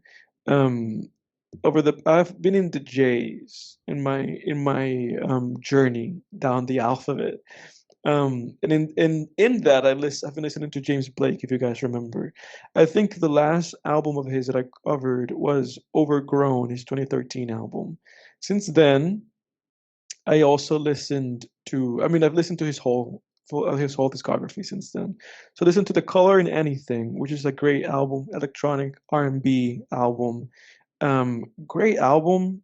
Not as good as the other ones. Like his very first album, self-titled album, still remains like his best one. Um, and so the 2016 album was just another good outing, like another just good, like very good outing. Um, but still just great. Like James Blake just doesn't really kind of disappoint, even if it's not as great as the first one. The quality is still like really high. Highlights for me in this album are the first song, Radio Silence. Let me see, the sixth song, Put That Away and Talk to Me. Which sounds like a hilarious, like put that away and talk to me. Like that sounds like a hilarious. Put down your damn phone. Number 7, I Hope My Life. And number 11, I Need a Forest Fire with Bon Iver are great songs. Those are my highlights for that album. And I think this is a really good album. Then I listened to the album Assume Form, his 2019 album. This is an album that you've heard some songs from. This album features the Mile High song with Travis Scott. Yeah. This is an album where he switched it up a little bit and he collaborated with certain kind of just like trap producers. So he really switched it up in this one because he stepped out of the electronic R&B experimental field and he took in a little bit more pop and a little bit more mainstream like trap sounds. And I think he incorporated it into his music extremely successfully. Like that Mile High song with Travis Scott is like really good. Like that's like a really good song. He has a song here with Rosalia called Barefoot in the Park, which is also great. He has a song called Where's the Catch with Andre 3000. This is song number 8. Also great. And this is actually just like a really solid experimental R&B, like pop album from him. And it's really accessible. Like it's his most accessible album. Like if you want to get into this guy, like if you look at James Blake and you're like, I want to listen to James Blake, this is the album to get into him with because he really kind of opens up a little bit and it's not as experimental and it's kind of more friendly experimentation, just experimenting with more popular sounds. Really good album for sure. Then I listened to his 2021 album, Friends That Break Your Heart. This album is a return to more moody R&B and more moody, just kind of singer-songwriter piano ballads with experimental instrumentation. Great album. I mean, the guy doesn't have a bad album. Like James Blake doesn't have a bad album. This is great. This album's great. Songs number 1 to 3, Famous Last Words, Life is Not the Same, and then Coming Back with Ziza are all great songs. I mean, there's not. I mean, I kind of just love this whole album. Every song in here is actually like really good. But those first 2 songs are pretty great. I don't like the song number 5, Frozen with Jid, because of Jid. I don't like that song because of Jid, like the rapper Jid. He's not good at that song. But otherwise, this album's pretty great. And the self-titled track, Friends That Break Your Heart, number 11, is also a pretty good song. Great album, again, just great. I mean, the guy doesn't have bad albums. It really doesn't. And I listened to his 2023 album that came out a few weeks ago, actually, or actually like a month ago. It's called Playing Robots into Heaven. And this album is a huge departure from everything else. It's still a very good album, but this is kind of like this is like more so like all the way electronic, like all the way electronic, all the way kind of disco-y almost. Just very like electronic dance music with like Chicago like juke influences. Like it's like very holistically just electronic and dancey and like vibey. But still very good. The guy doesn't miss. He doesn't miss. The first 3 songs again, Asking to Break, Loading, specifically Loading, and it's also specifically Tell Me, song number 3, are all great songs. And then Big Hammer was kind of like his big, music video, like big song, and that song's also pretty good. Right. So I went through James Blake. He did not disappoint. Although I would say he only has like two great albums, which is the Friends That Break Your Heart album from 2021, and then his very first self-titled album, and then everything else in between is just good. Then I only listened to one other album outside of listening to James Blake, which was to Jamie XX. He has an album called In Color. This is the cover. It's like a rainbow with like a white square in there. Oh, nice. This is also an electronic album, like an electronic dance music album, from 2015. 11 tracks. Each and every single one of these tracks is great. This is an amazing electronic album. I think this album has a reputation, and people already know that everybody who's listened to this like says the same thing. It is fantastic, fantastic electronic album. If you like electronic music, like if you like electronic dance music, this is really great. Song number 1, Gosh. Song number 3, Sleep Sound. Song number 2, Sleep Sound. Song number 3, Seesaw. And then song number 7, Hold Tight, are big highlights in this album. And also Loud Places, song number 8. That's it. That's my recap for everything. Nice, man. I gotta listen to more James Blake's music because I mean his stuff is really, really interesting. Yeah. So I mean, it's been a few weeks since we've recapped anything, so I'm just really gonna go through like some of the stuff that I think is worth mentioning. I watched for the first time a few weeks ago the movie Horrible Bosses. Have you ever seen that movie? Yeah, I've seen that movie. Comedy, yeah, it's pretty good. I was honestly surprised that it's actually a dark comedy. Like they're actually like planning to murder their bosses, which I was like, holy shit. But it's weird because it's marketed as like a straightforward kind of comedy film with just goofy hijinks, but it's actually like a dark ass comedy with that subject matter. But I thought it was like decent. I enjoyed it. And then let me see here. Yeah, I mean a lot of the just trying to pack toward Halloween. I was just trying to pack in a lot of solid Halloweenish movies. Rewatched Fright Night. I love that movie. Great 80s horror comedy about vampires. The Mummy from 1959, the Hammer version, British version. I love that movie. House on Haunted Hill, threw on Michael Jackson's Thriller video. And then there was Godzilla fans are really spoiled for content because there's a new Godzilla short film that came out recently called Godzilla versus Megalon, which is not the there's a movie called Godzilla versus Megalon from the 1970s. One of the goofiest Godzilla movies ever made, probably. It had a big exposure in America.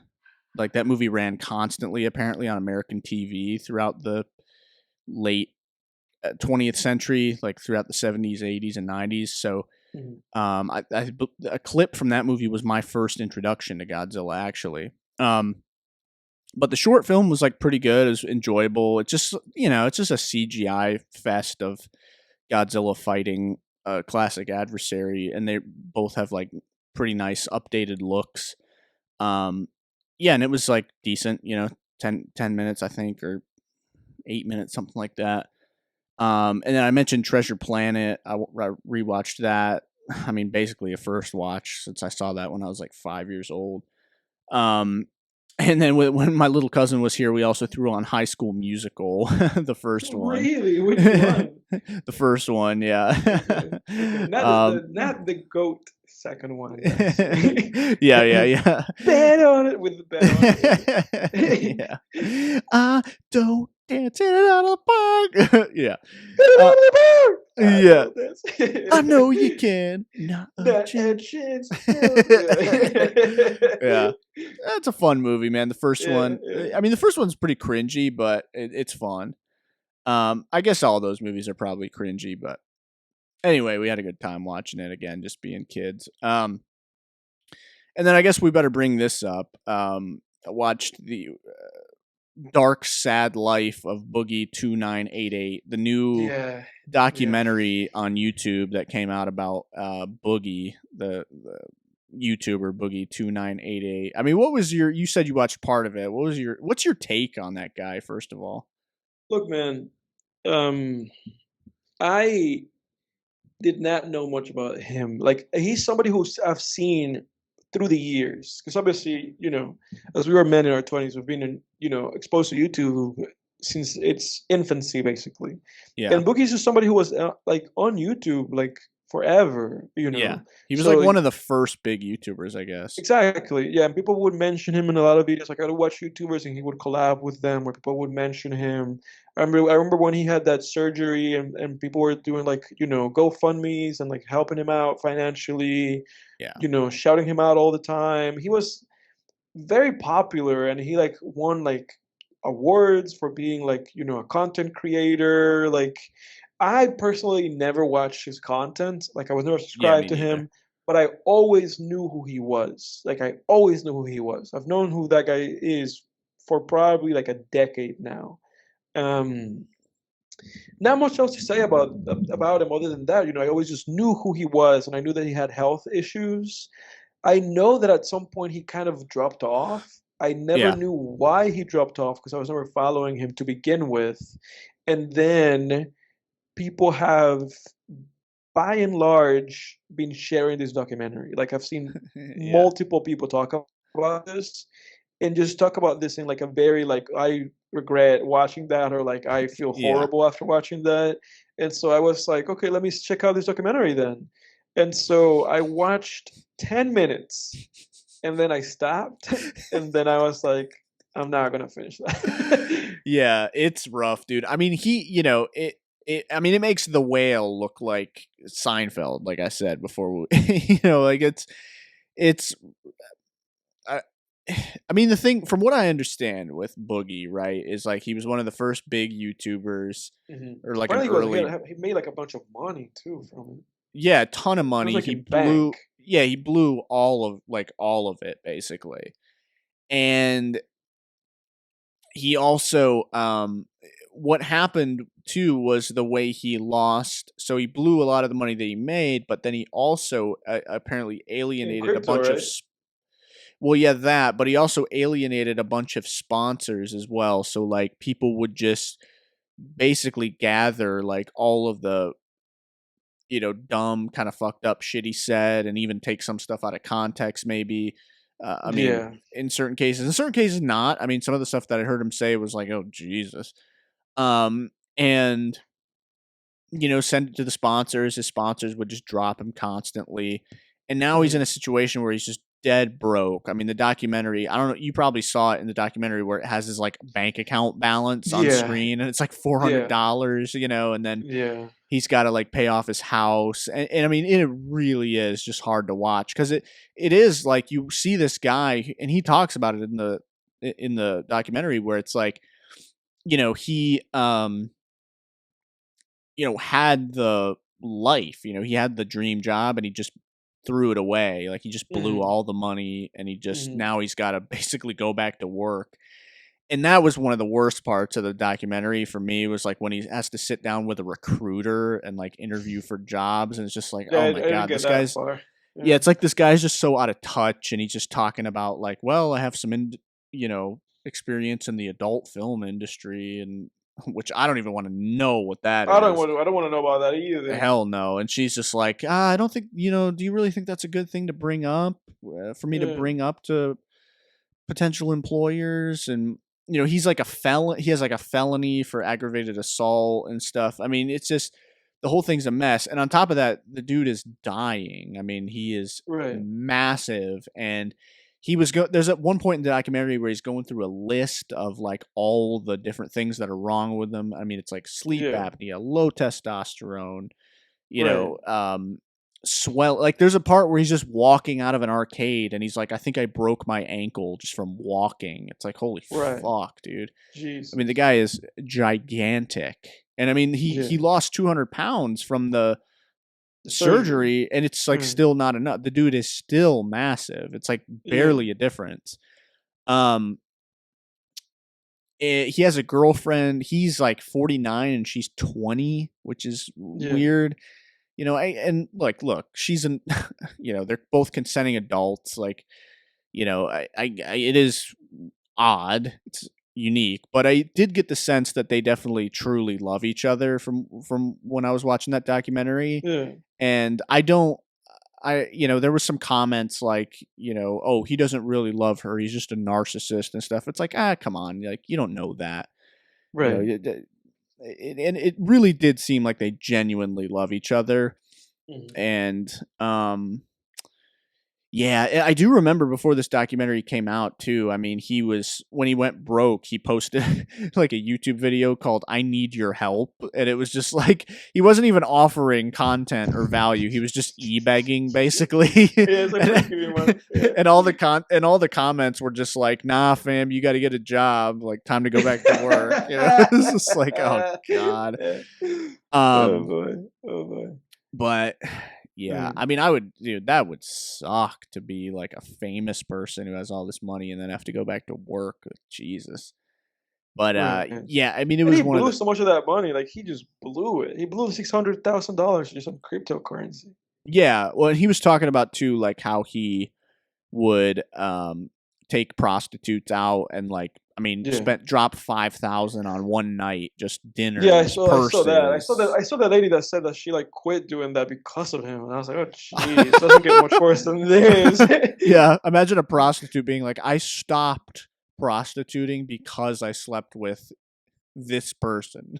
It's like, but at the very least, like, she also said that like the money he gave her like helped her pay for like her schooling. So it's like, I guess you know, I guess he brought some positive, I guess. Yeah. I don't know. That was just messed up. That's why I couldn't keep watching that, because I was like, this is just one of those messed up things, and I don't even have an interest in the guy. That's why I couldn't watch it, because it's like, there's horrible documentaries, and there's like horrible things about horrible topics and horrible things that happen to people, you know. Like, this kind of struck me like that Kurt Cobain documentary. Yeah. And at least I was like, at least I'm interested in Kurt Cobain. Like, at least I'm interested in the guy. Like, I have no interest in Boogie. I never interacted with his content to begin with, you know. So when I just watched a little bit of what it was about, I was like, I can't engage with it anymore, because it's like, this is like, at some point with me, you know, it's like, as a human being, I'm not probably supposed to even engage with this other human being's existence, so I'm not going to. You know, like, I'm not going to engage with this dude's existence further than just the morbid curiosity of being like, what was this even about? You know. Yeah, I'm someone who I'm just very much like interested in train wrecks. I mean, I mentioned on a podcast a few weeks ago, I just can't stop watching like Chris Hansen videos. I know. I love train wrecks, dude. It's very much like you to be like, let me see this thing. Yeah, I love train wrecks. I love watching the Chris Hansen videos. I love watching, dude, all the time. I'm always watching police interrogations of like murders who just, the interrogation unfolds and they eventually just get caught and confess or you know, whatever. Like, I love watching train wrecks, dude. I can't stop. And like, I can't do it. It affects me. I get down. I was like, I don't want to get down. Yeah, I think, I mean, that's the thing for me. Like, you and I think are both people who have high degrees of empathy, and I mean, I assume the point of view of the person who the train wreck is happening to, even if they're awful. You know, it's just like I don't know. It's just that empath in me is like, all right, for this little moment, even though I know this person's like a murderer or whatever, it's like I'm in their shoes as the person being interrogated, and I'm feeling their pain. But I guess I like that feeling in a weird kind of way. Like, I just like watching that and feeling that discomfort. But that's how I felt with this documentary. It was just very much like, oof. It kind of ends on a. How did you feel about him in the end? Do you feel like positive about him, or do you feel like he was a bad person? No, I mean, not really, dude. I don't think he's. I definitely think he's someone who, I mean, psychologists have talked about him. Like, even Dr. Todd Grande, who's like a really famous YouTube psychologist, like, was interviewed in the documentary, and he was talking about how, Boogie basically seems to have this sort of like woe is me attitude where he really likes receiving pity and stuff. But that's something that I can't relate to at all. I mean, I want people to think that I'm doing like A-okay, even if I'm not. That's my thing. Like, I want to be. I feel the same way that you do. I like presenting myself. I mean, I'll be vulnerable with people and say like, oh, I fucking. God, I got to get a new job, or like, oh, like this part of my life is like maybe not great, but I like to present myself.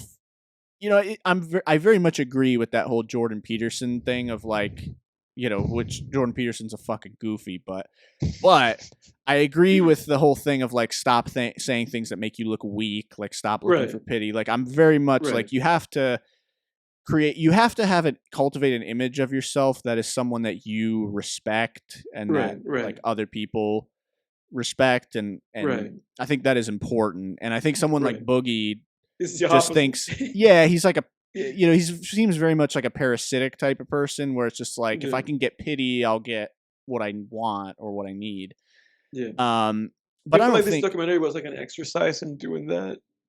Yeah, definitely. I mean, why else would you let a cameraman follow you around and then create a documentary called The Dark, Sad Life of Boogie2988? I mean, like if someone said like, hey, I want to make a documentary called The Dark, Sad Life of Jake, my last name, it's like, I'd be like, no, I don't want to make that. no, thank you. Like, no.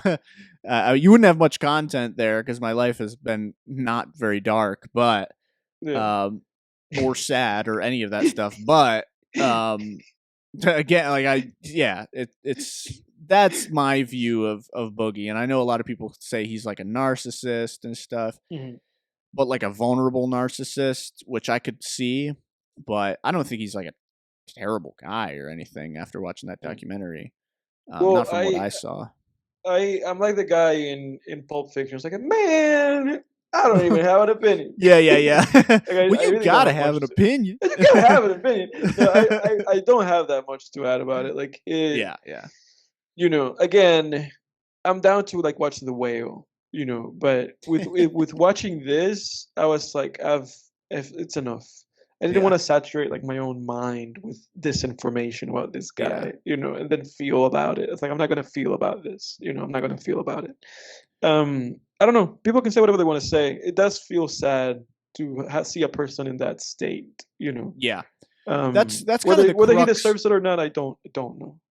No, I mean, he did it he brought it upon himself, but it is like I can empathize with him in the sense of like kicking yourself in the ass for not taking advantage of the opportunity you had, or not keeping the opportunity you had. But yeah, I think that's kind of the crux of it too, with the whole liking to watch train wrecks thing. Is like for me, it's like I can then compare my own life to it and be like, well, I'm not doing so bad, and it's like, you're like the not that I need that. I don't think I'm doing so bad regardless, but it is just one of those things where you see that and you're like, it just gives you reassurance and it makes you glad you're not that person. Right, exactly. It's why movies like why movies like Uncut Gems exist. Yeah, so you need to watch somebody's tragedy to feel like, okay, life's not that bad. Exactly. But yeah, with Boogie in this situation, I couldn't do it. I was like, I can't do it. I can't engage with this shit. And I will say, when you watch something like The Whale or something like this with Boogie, it's like I think if you're not like a huge obese person like that, you really take for granted the fact that, even if you're just decently in shape, even if you're out of shape, but not massive like Boogie, like someone like Boogie or, like Brendan Fraser in The Whale, it's like, you have the ability to go exercise. You have the ability to go run. You have the ability to go hiking. It's like you really do have more privileges than like I can go and do Muay Thai kickboxing. Like Boogie can't. He cannot. That's not an option. So you do have a freedom from being, in shape too, and healthy. But anyway, those are my thoughts. But anyway, and then just kind of rattle things off book wise. I finished a book a few weeks ago called Lost Gods. This was like an independently published novel that was pretty good. It was decent. I mean, it was weirdly enough, I mean, because it's a fairly popular dark fantasy book. Lost Gods by Brahm. Brahm is basically a famous Ah, artist. you talked about that guy. Yeah, you talked about this Yeah. before you started reading it. You talked about it. Yeah, and the book was all right. I will say that, and let me see, he was published by the publisher was Harper Voyager. Is that's an imprint? Is that one of the big five? An imprint of the one of the big five publishers? Yeah, Harper Collins. Yeah. So what's weird about this? So it was published by one of the big five, and there were typos in this novel, dude. Mm. Like there were typos, like, and I'm talking like not every page, but there was like one typo for every like 2 chapters. There Mm-hmm. was a typo, and I'm like, what is this? Like this is published, and now I'm looking and I'm double checking, and it was published by an imprint of one of the big five publishers. What the hell, man? And there were a couple times where I'm like, is this just the writing style? Is that actually a Mm-hmm. typo? But then there were other ones where I'm like, that is a fucking typo, 100%. Yeah. Yeah. So that threw Now me I double off. check that. Yeah. Yeah, it's a good listen. It's a decent enough story. There's not like I didn't have trouble getting through the book. It was decently entertaining. The ending felt a little rushed, but it was pretty good. There was some stuff that was emotionally resonant. It's a nice dark fantasy horror novel. It's got like some nice world building in there, but I think like the world building and the setting was the main attraction of this book, which that automatically makes a story iffy if that's the main attraction versus the characters and the plot, which were kind of mid here.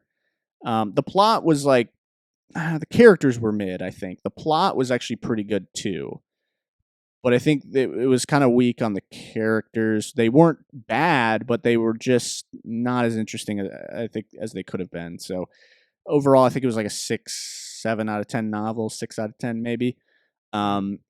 The typos too. I was just like, what the hell is this? It's not even badly written though. It was just I don't know, that to me was insane. I was astounded by that. And then by contrast, I also read a novel called Penpal. Have you ever heard of Penpal, the creepypasta? Mm. So this was a creepypasta originally published to Reddit, the no sleep thing, and then the author compiled it into a novel. Like just compiled it into book form and then published it. It's funny. I was at Barnes and Noble a few days ago and it was in the horror section. And this novel came out in like 2011 or 2012, and it's still on like the bestsellers list to this day of horror. And the only thing that I didn't like about Pen Pal was the writing style, which is like really amateurish, which I don't know if the writer did it on purpose because it was supposed to be like a Reddit post, but the writing style, it felt very much like a young writer who's trying to make things overly descriptive and flowery and stuff, and use big words where they're not needed. But other than that, this novel, I finished it in a day, dude. I Wow. finished it on a Saturday. Like I think I started it on like a Thursday and then didn't pick it up Friday, and then Saturday I was like 20% in, and I just knocked out the whole 80% through Saturday because it was so like, this is a classic. Like people love this story, and I can see why. Dude, this book fucked me up. Dude, like Really?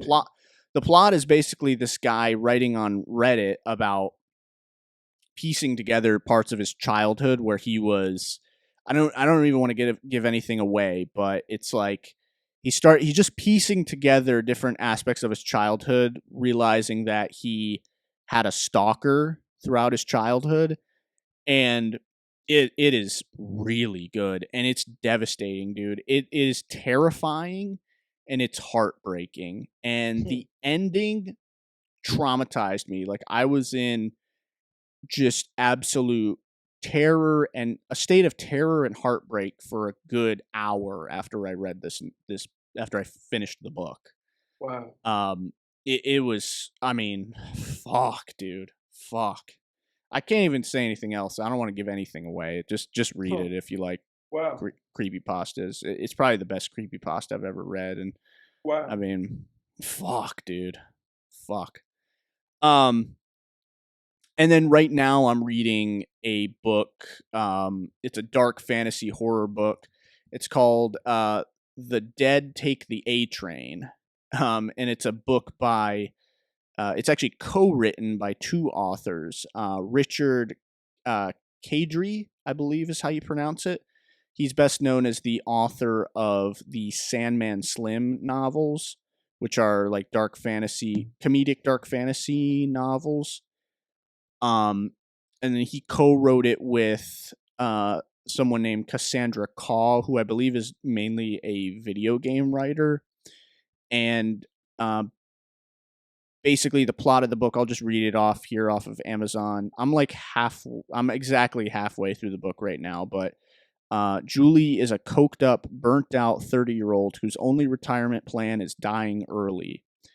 She's been trying to establish herself in the New York City magic scene, which I kind of didn't realize when I read this. I thought she was like a magician, but it's actually like a heightened reality where people are actually doing like magical work. So she does things like exorcisms, getting rid of ghosts, like taking out monsters. And it's like, it's a whole sort of like quasi secret society on Wall Street, and it's all done for like money, and they use like occult artifacts to like predict the stock market and shit like that, you know. And there's like big Wall Street firms that worship Lovecraftian creatures. It's like really interesting. But anyway, and continuing on with the summary, and she'll work the most gruesome gigs, exercise the nastiest demons, and make deals with the cruelest gods to claw her way to the top. But nothing can prepare her for the toughest job yet, when her best friend Sarah shows up at her door in need of help. Keeping Sarah safe becomes top priority. Julie is desperate for a quick fix to break the dead-end grind and save her friend, but her power grab sets off a deadly chain of events that puts Sarah and the entire world directly in the path of annihilation. But yeah, really solid novel. It's like very Lovecraftian, and then there's like, yeah, just a lot of like good, solid, low fantasy, urban fantasy, and like really gruesome horror stuff in there too. It reminds me of that movie Constantine a little bit. Yeah, it is like that. It's very similar. It's that same sort of like urban fantasy horror setting. But yeah, I mean, it's a page turner. Like I started it, I mean, a few days ago, and I'm already halfway through it, so it's really good. All right. But yeah, that's about it. I guess, I mean, on the music side, I'll just mention real quick. I listened to Trippie Redd's Trip at Night album that he came out with a few years ago. And that album's really good. I mean, there's like, really, yeah, it's very, what's the word for it? I don't think it's the right term, but super pop, or like the beats, hyper pop. Yeah, the beats are all very hyper pop. But that's a great rage rap album. It's really good. I really enjoyed that. All right. That's it for me. Well, sir, then I think it's time for us to go beyond this and for us to cross into across the Spider-Verse. Oh, shit. Not to shit on your transition, but I just real quick, I am also watching Mike Flanagan's new show, The Fall of the House of Usher. Really? How's that? Really good. It's great, okay. Dude. You know how I feel about Mike Flanagan, man. You know how I feel about that guy. You're sleeping on Mike Flanagan. The Fall of the House of Usher is really good. I'm gonna keep sleeping. I'm gonna take a nap. On top of my sleep, I'm gonna nap, and then I'm gonna sleep again. You gotta say though, he's a real one, because he casts all of the same actors in all of his stuff, dude. Like he is keeping people. He's keeping his friends eating, yeah, for sure. Yeah. But yeah, it's great. I'm halfway through it, and it's like super binge worthy. It's really good. All right. Anyway, Into the Spider-Verse, across the Yes, Spider-Verse, sir. I should say. Take it from here, sir. Take it from here. Yeah, man. So this week's movie is Spider-Man Across the Spider-Verse. Let me see here. Directed by a few people here. Jeez. Joaquim Dos Santos, Justin K. Thompson, and Kemp Powers. It's the sequel to Spider-Man Beyond the Spider-Verse. Is that really the name? I thought that was Into the Spider-Verse. Into Spider-Verse. It's the sequel to Into Spider-Verse, but the prequel to Beyond the Spider-Verse. Oh, the next movie is Beyond the Spider-Verse. Excuse me. Yeah. Okay. But yeah, dude, I enjoyed. I enjoyed Across the Spider-Verse. It was pretty much what I expected. It was. Yeah. I thought it was like just as good as the first one. Yeah. I mean, I think I think it stepped it up in terms of visuals. Like, I think they really took the visual style of the first one and then really ran with that in this one. For sure. And created some really awesome visuals. I think they went a little overboard at certain points. Like, in certain scenes, there'd be parts where you'd cut to a character and it would look one way, cut away, cut back to the same character, and it would look a different way. And it was like, what the fuck? This is the same shot, but you're like changing the lighting here. Right, it's like color palette. I know what you're talking about. It's like that scene where her dad and her hair is like green, and it's like yeah. It was like, and then it's white, and then it's blue, and it's like, what are you guys doing? It's like it's a little bit overly expressionistic. Yeah, it was like it felt comedic almost. It felt like they were being like, we're here, like coloring the frame or whatever. Right. But besides that, those moments felt a little bit like, okay, you're overextending, you're overreaching here. But and like the chase scenes and shit, I mean, in this movie, I mean, incredible. I mean, they were achievements, I thought. Especially I would say especially the scene where Spider-Man Miles Morales is running away from the other spider people, just through that whole city, and running away from them was amazing. That was incredible. That was an awesome sequence. Just so much momentum in this movie. I will say that there's certain points where I felt a little bit exhausted though with it, where it just felt like I was on a theme park ride and the ride was going on a little too long. Where it's like, okay, like we're doing these chases and stuff, but it just felt like it was. I don't know. The momentum's great, but it just felt like I wanted the movie to slow down sometimes. Yeah, it's funny, man, because we had the same experience. Really? Yeah. Yeah. But that feeling, I guess, was minor for me. I also felt like the villain didn't really get enough screen time either. The Spot guy or whatever. Was that his name? Spot? The villain? Spot, yeah. Yeah. He didn't get enough screen time. They really just abandoned him in the second half of the movie. And I also felt that the whole spider people city, it was a very derivative of Rick and Morty with the Citadel. Yeah, it was very Rick and Morty, yeah. Very total ripoff of that. And I will say that the multiverse stuff is getting really tiring already. It's pretty tired. I mean, just all the clips from other Spider-Man movies, I was just like, all right, enough. Yeah. Except for the Tom Holland one. Yeah. That's a Disney one. They used all the Sony shit though. Oh yeah, that's true. Yeah, they didn't have him. Didn't Tom Holland's voice though appear at one point? I'm not sure. Pretty sure there was a Spider-Man that was supposed to be him at one point, like in really, because I'm not quite sure, but I know that they didn't use any footage from any of the Disney ones. I know that. Yeah, they can't. But let me see. Yeah, what about you, man? Give me your thoughts. Look, man, when this movie started, the Gwen Stacy character gave us like basically like a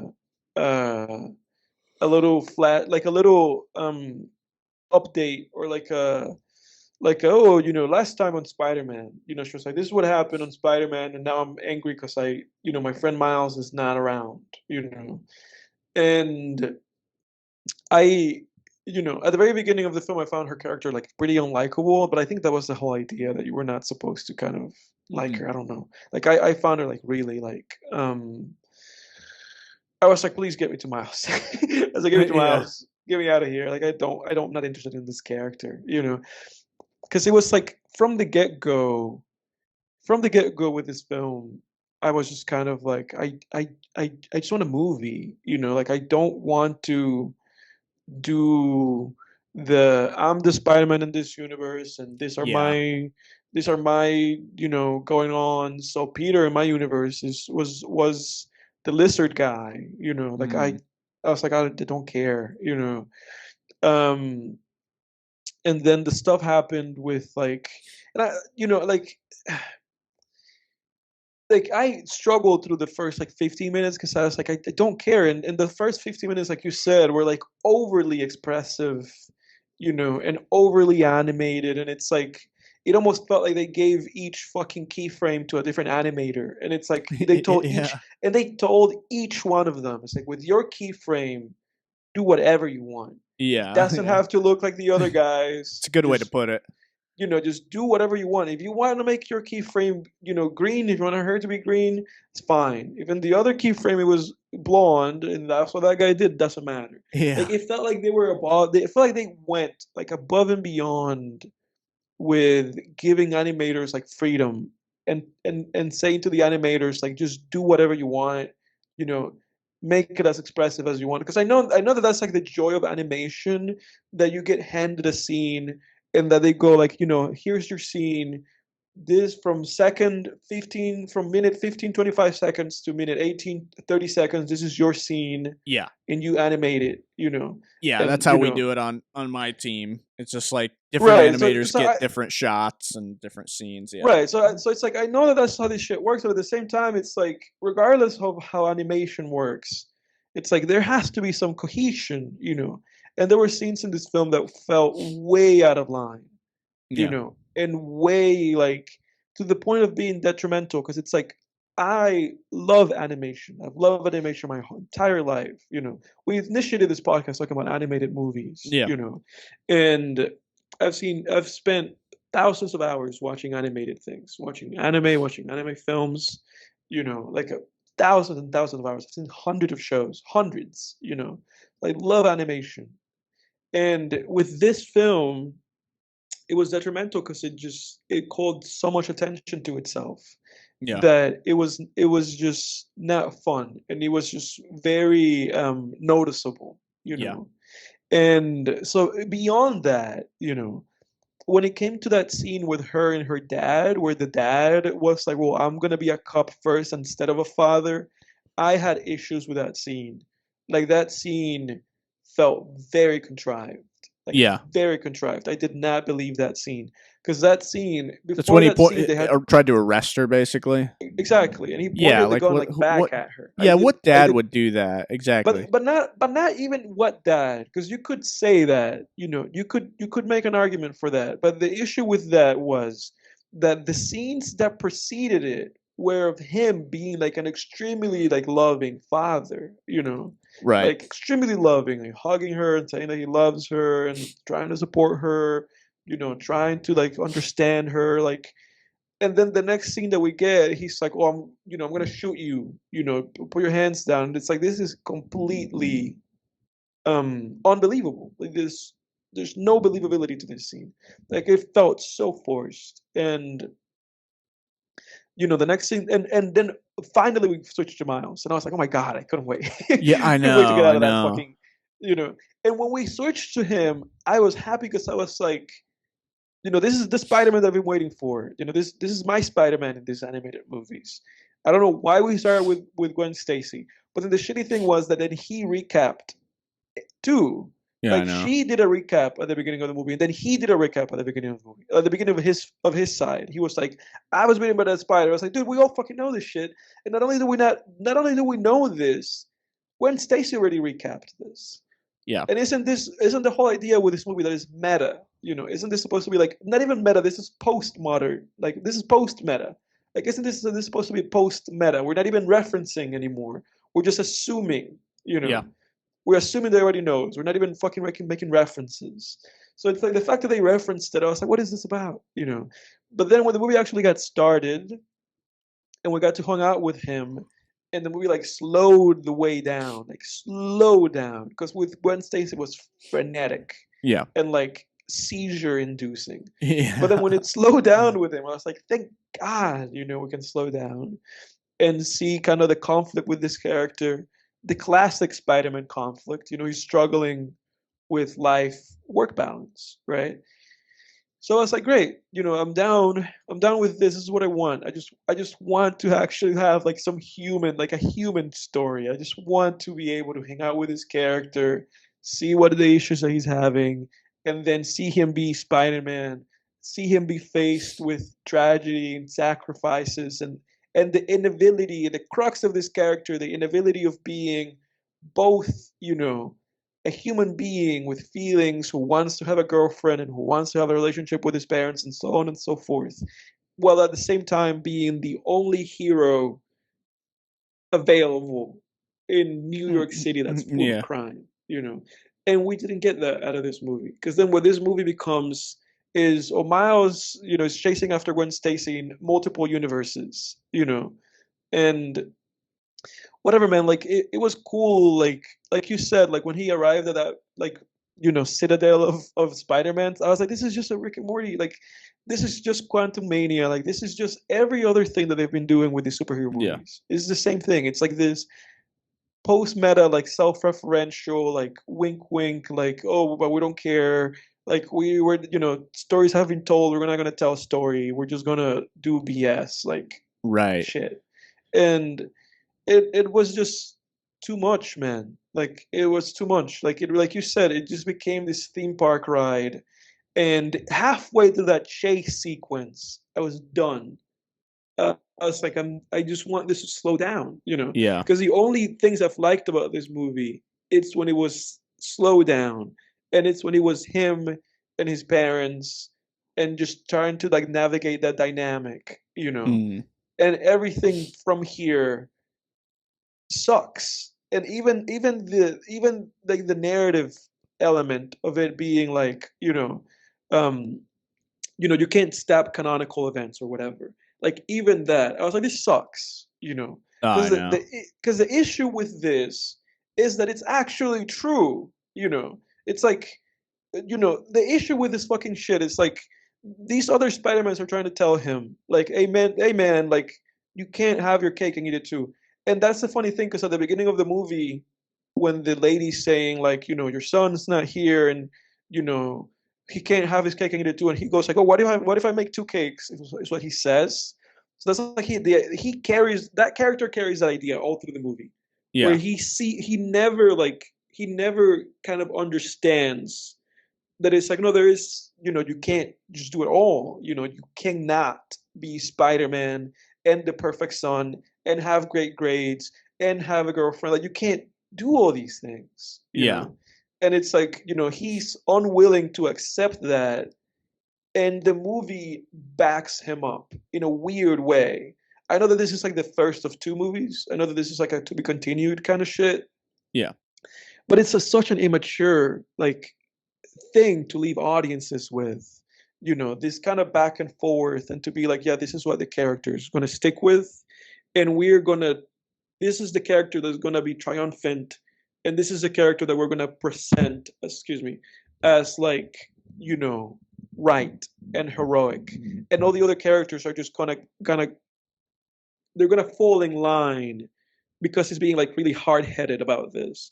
And I just thought that it was like the most like it was just the most like immature, like 13-year-old writer kind of way of approaching that. Because you can approach that shit, like, because, and I'm saying this because this is like, not only this is what Spider-Man's about, but this is like most anime is like shit like this, like most anime is shit like this. It's like stubborn-headed, characters. And most anime, especially like most like shonen shit, by shonen I mean like Naruto, Bleach, One Piece, Hunter x Hunter, like most of these things are handled really poorly. Like most animes most like shonen anime is written like shit because the only focus of it is like the visuals and the fucking drawings. And these guys in Japan, they only have like a week because Yeah. these chapters are published week by week. Obviously, you can't expect like the most mind-blowing writing out of these things. But this is a movie that spent like 4 years in the making, and it's written like it was written by a fucking 13-year-old. Where it's like this is really the best that you Yeah. guys can pull for like the reasoning and the way that you're going to handle this. So I don't know. And then I remember when it got to the ending where he met the other Miles, I was like, oh, here's the other Miles. It's like obviously it was him and not the fucking uncle. Yeah, And then I I was like, saw that coming. I knew that but was then coming. I was like, what is this? I thought to myself, like, where is this movie going? And then it Yeah. ended. That's what I thought the whole time, dude. The philosophical conflict of the movie is like the themes and stuff were just all over It the was place. it Like I was don't all even over know the what the fucking movie was place, trying to man. say. Because like at the beginning of the movie, it's like, okay, there's a choice with Gwen Stacy's dad between being a cop and being a father. But Right. I'll forgive that because it's like, well, that's not the main plot. That's a B But that plot was, or whatever. but the funny thing is that was the only thing that the movie had. That was the only resolution. Nothing else resolved in this movie. Yeah. Nothing. That was No, the no. only thing that resolved. It was her and the dad thing. Right. But then it's Yeah. like, okay, then we get into Miles, right? And you think it's going to be like Spider-Man 2 where it's like, oh, I can't balance being a hero versus being a Mhm. normal person, you know, because the philosophical conflict in Spider-Man 2 is like, do I it's a conflict between do I be a hero and self-sacrifice or do I go after what I want? Like Right. simple, right? But that But then go that ahead. changes in this movie because then it's like then when we hit like the 30-minute mark, then I'm like, oh, okay, so now this story is kind of about truth and lies, like Mhm. what Mhm. people are telling you versus not telling you. So is that the philosophical conflict, like Mhm. between truth and lies? But then it becomes like the whole canon thing where it's like, oh, do I save the people I love, Exactly. or do we look out for the collective? And then at the Right. end, it's just like this whole thing of like, well, this could have been what Miles would have become if such and Yeah. such. And Yeah. it's like, what is the conflict What is here? going on? What's the Yeah. philosophical Yeah. conflict? Like, you have Yeah. to have that clear binary philosophical conflict in your Right. story. And it just kept Right. changing It every kept 20 changing. minutes. It got lost because it would just become like a different version of the first thing, Yeah.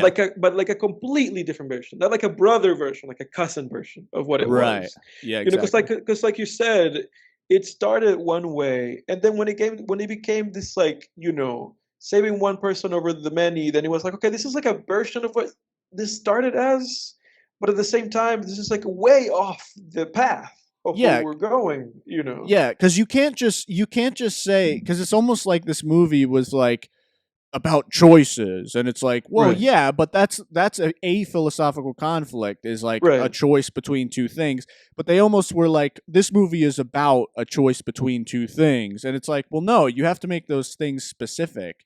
And Right. again, they kept changing them every 20 minutes, and I just didn't know what this movie was about. It didn't have a clear Right. through line, Right. like on that thematic level.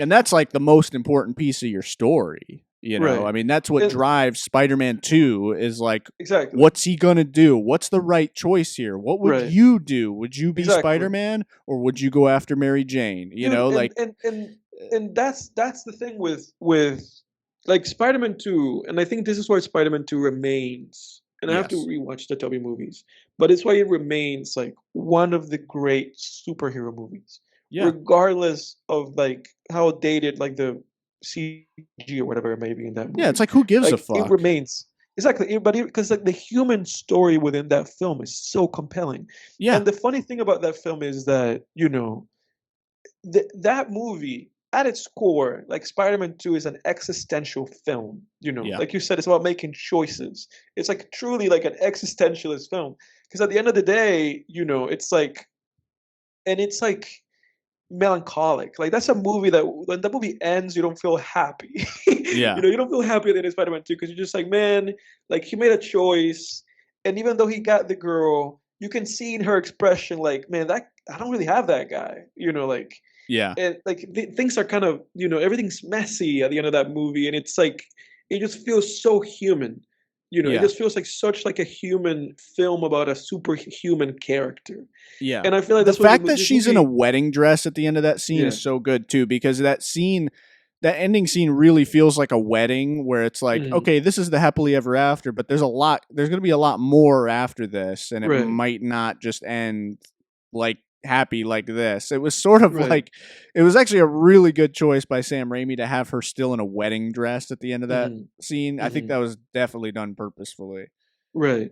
And that's the thing, like that movie is exceptional. And looking at this movie being like, the second Miles Morales movie, like I really it really feels like in at the story level, it feels like the story level is the same thing as like the animation, where it just feels like three different people made this movie.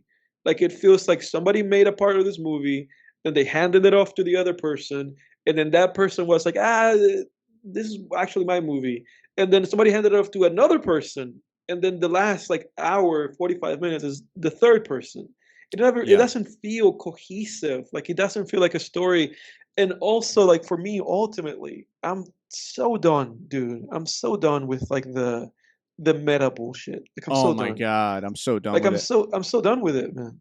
Like, I I'm just so want a over it. story. Like, I really do. I really just want like, and that's the thing. At the end of this movie, I was like, I really just wanted like a fucking story. Like, I Oh didn't no. want this fucking theme park ride of animation spectacle. Like, I didn't want any of that. I didn't want any of the references. I didn't want any of the bullshit. Because it feels like then they use that to supersede actually telling people like a compelling like story about a fucking character. Yeah. It's just BS, man. Just shoehorning things in. It's like, honestly, the more time goes on too, like I did like that No Way Home movie, but honestly, Mhm. man, the more time goes on, the more I'm just like, I hate this idea not only of multiverses, but the whole idea that other universes are other movies. I hate that Right. idea. Like the Right. fact that like all of a sudden in the MCU, Toby's Spider-Man exists. I hate that, to be Right. honest with you. I actually hate that because it's like, Yeah. no, this is a whole different thing. This is a different fucking movie. In my mind, it's like, Right. Because it's a it different fucking diminishes movie. It it was then. made by a different production company, a different director, in Yeah. a different time with different Right. actors. It's a separate thing. Like, leave it Right. alone. But Right. now, with these multiverse things, it's like, in a different universe, Wolverine is fucking around with, Storm, and Right. in this universe, Harry met Sally, and in this Right. universe, But that's the issue, Beetlejuice isn't it? exists. It's You like, know. holy fuck, are we just gonna do multiverses with like every movie? It's Right. like different works of art are separate. Like, you know what I mean? It's like there's Mhm. just separate. Like, it's not like in one universe I have goddamn, Doctor Sleep, and then in the next universe is horrible bosses. You know what I mean? And then in the next Right. universe is fucking Ice Age. You know what I mean? It's like, no, these are separate fucking works of art, and we Right. don't need to be combining things into a multiverse But where that isn't like that. Toby's Spider-Man actually happened in the Right. continuity of the MCU. It's just Right. dumb. But that's kind of the shitty thing, isn't it? That it's like, how Yeah. many of these have we gotten now? Because it's like the Spider-Man movies are doing this both in live action and animated.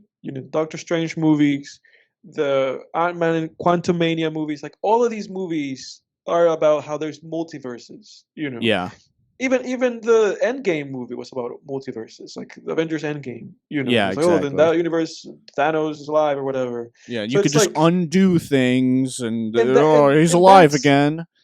that's the issue, because it's like it makes everything meaningless. Like, Yeah. I don't know if you heard this, but it's like everybody has been shitting on Marvel and saying that Marvel is like done, because Yeah. apparently like it's leaked that they were trying to get like Robert Downey back and just Yeah. like revive him, and basically it was like, oh, we can revive him because in other universes he's alive, and it's like, guys, Oh. but like when you do this shit, then everything just becomes like meaningless. Like, none of this shit.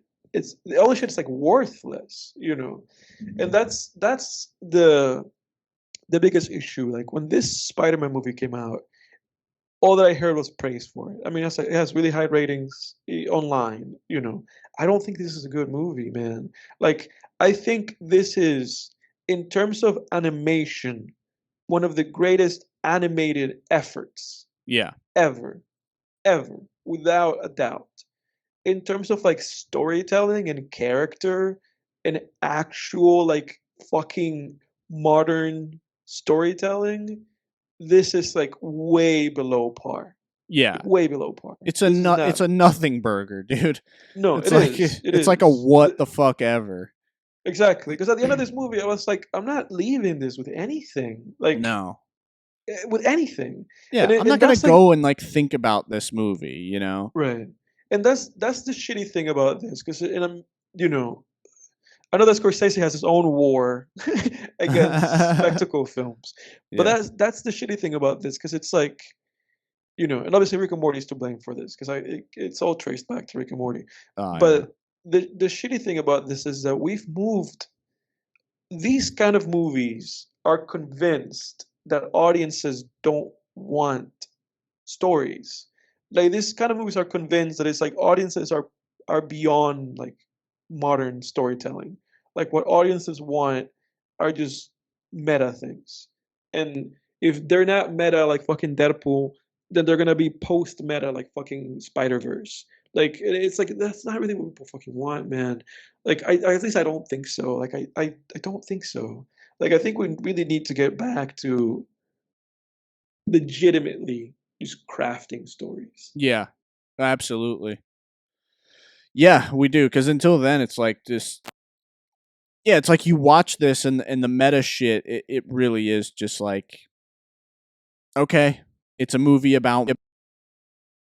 Right. Oh, you disconnected. You still hear me? Yeah, I can hear you now. Okay, Yeah, okay. yeah, you're good. I You're saw good. myself freeze too. I don't know. I think your final point was good, so I'm not even going to add to it, man. That was a good point. Yeah, I mean, yeah, you hit the nail on the head, so there's no reason for me to even add to it. What would you rate this movie? I guess. yeah. I mean, ultimately, man, I was disappointed. Um, for me, six, Yeah, 7, 6, 7. sick. Like, Yeah, again, I'm at the same level. yeah, like, again, if all of this came down to, like, oh, did I have fun? I had fun. And if it came Sure. down to fucking animation, it would be like 10 out of 10. There's no argument about that. Yeah, yeah, But what's in the bones of this movie is very thin, yeah. very thin. Like I said, I didn't leave this film with anything. I would struggle to believe anybody who said that they did leave this film with like any message, anything like worthwhile. They shoehorned the thing that his mom said to him about believing in himself into the whole thing with like, Miguel O'Hara, like the other Spider-Man. They just shoehorned that shit into that. That didn't belong there. Like, I was like, they fucking just plugged that in there. That was BS. Like, I don't know. Like, again, story wise, like, to me, I'm just kind of leveling this. If I was gonna give this movie a rating just based on the fucking story, this is like pretty bad. Like, this is like a 3 out of 10. Yeah, same here. It's But like 4, maybe. I'm just kind of leveling it with the animation and being like, yeah, this is like a 6, 7. Yeah, Like, every as a whole package. But yeah, yeah. disappointed to And say that's the the least. thing. I mean, that's the reason I don't. People just go around giving out tens to movies like it's just Tic Tacs, and it's just like Mhm. for me, it's like no, really think about a movie that you're still carrying with you or a TV show. Like for me, I'm still carrying the weight of fucking the last season of Better Call Saul from over a year Mhm. ago. You know what I mean? It's like Oh, of course, that's of a course. 10. Yeah. That's something that Right. affected me. I'm still carrying like Clerks with me. I'm still carrying like, Eternal Sunshine of the Spotless Mind with me to this day. It's like For sure, for that's a sure. 10, and just people these new like animated film like if you really liked the film and you're really carrying it with you, that's fine. But I really do like I go on Letterboxd and I just see it's got movies like this have like 4.4 average and Mhm. people are Mhm. just throwing out tens and it's just like I get the animation was good, but are you really thinking about this movie like a week later? I don't know, Right. man. Right. Really? Like I don't know. For me, Right. it's no. You know. No, dude. Obviously we talk about this movie, but I watched that movie yesterday. Exited my brain. Yeah. Oh, You know, yeah. it's like you can dude, remember dude, like for a second before the podcast, I was like, "Did I watched the film of the week? Didn't I?" dude, I thought about that too. I was like, did I fucking I watch was like, "Oh that movie? I watched fuck, that. do we need to Like, reschedule again?"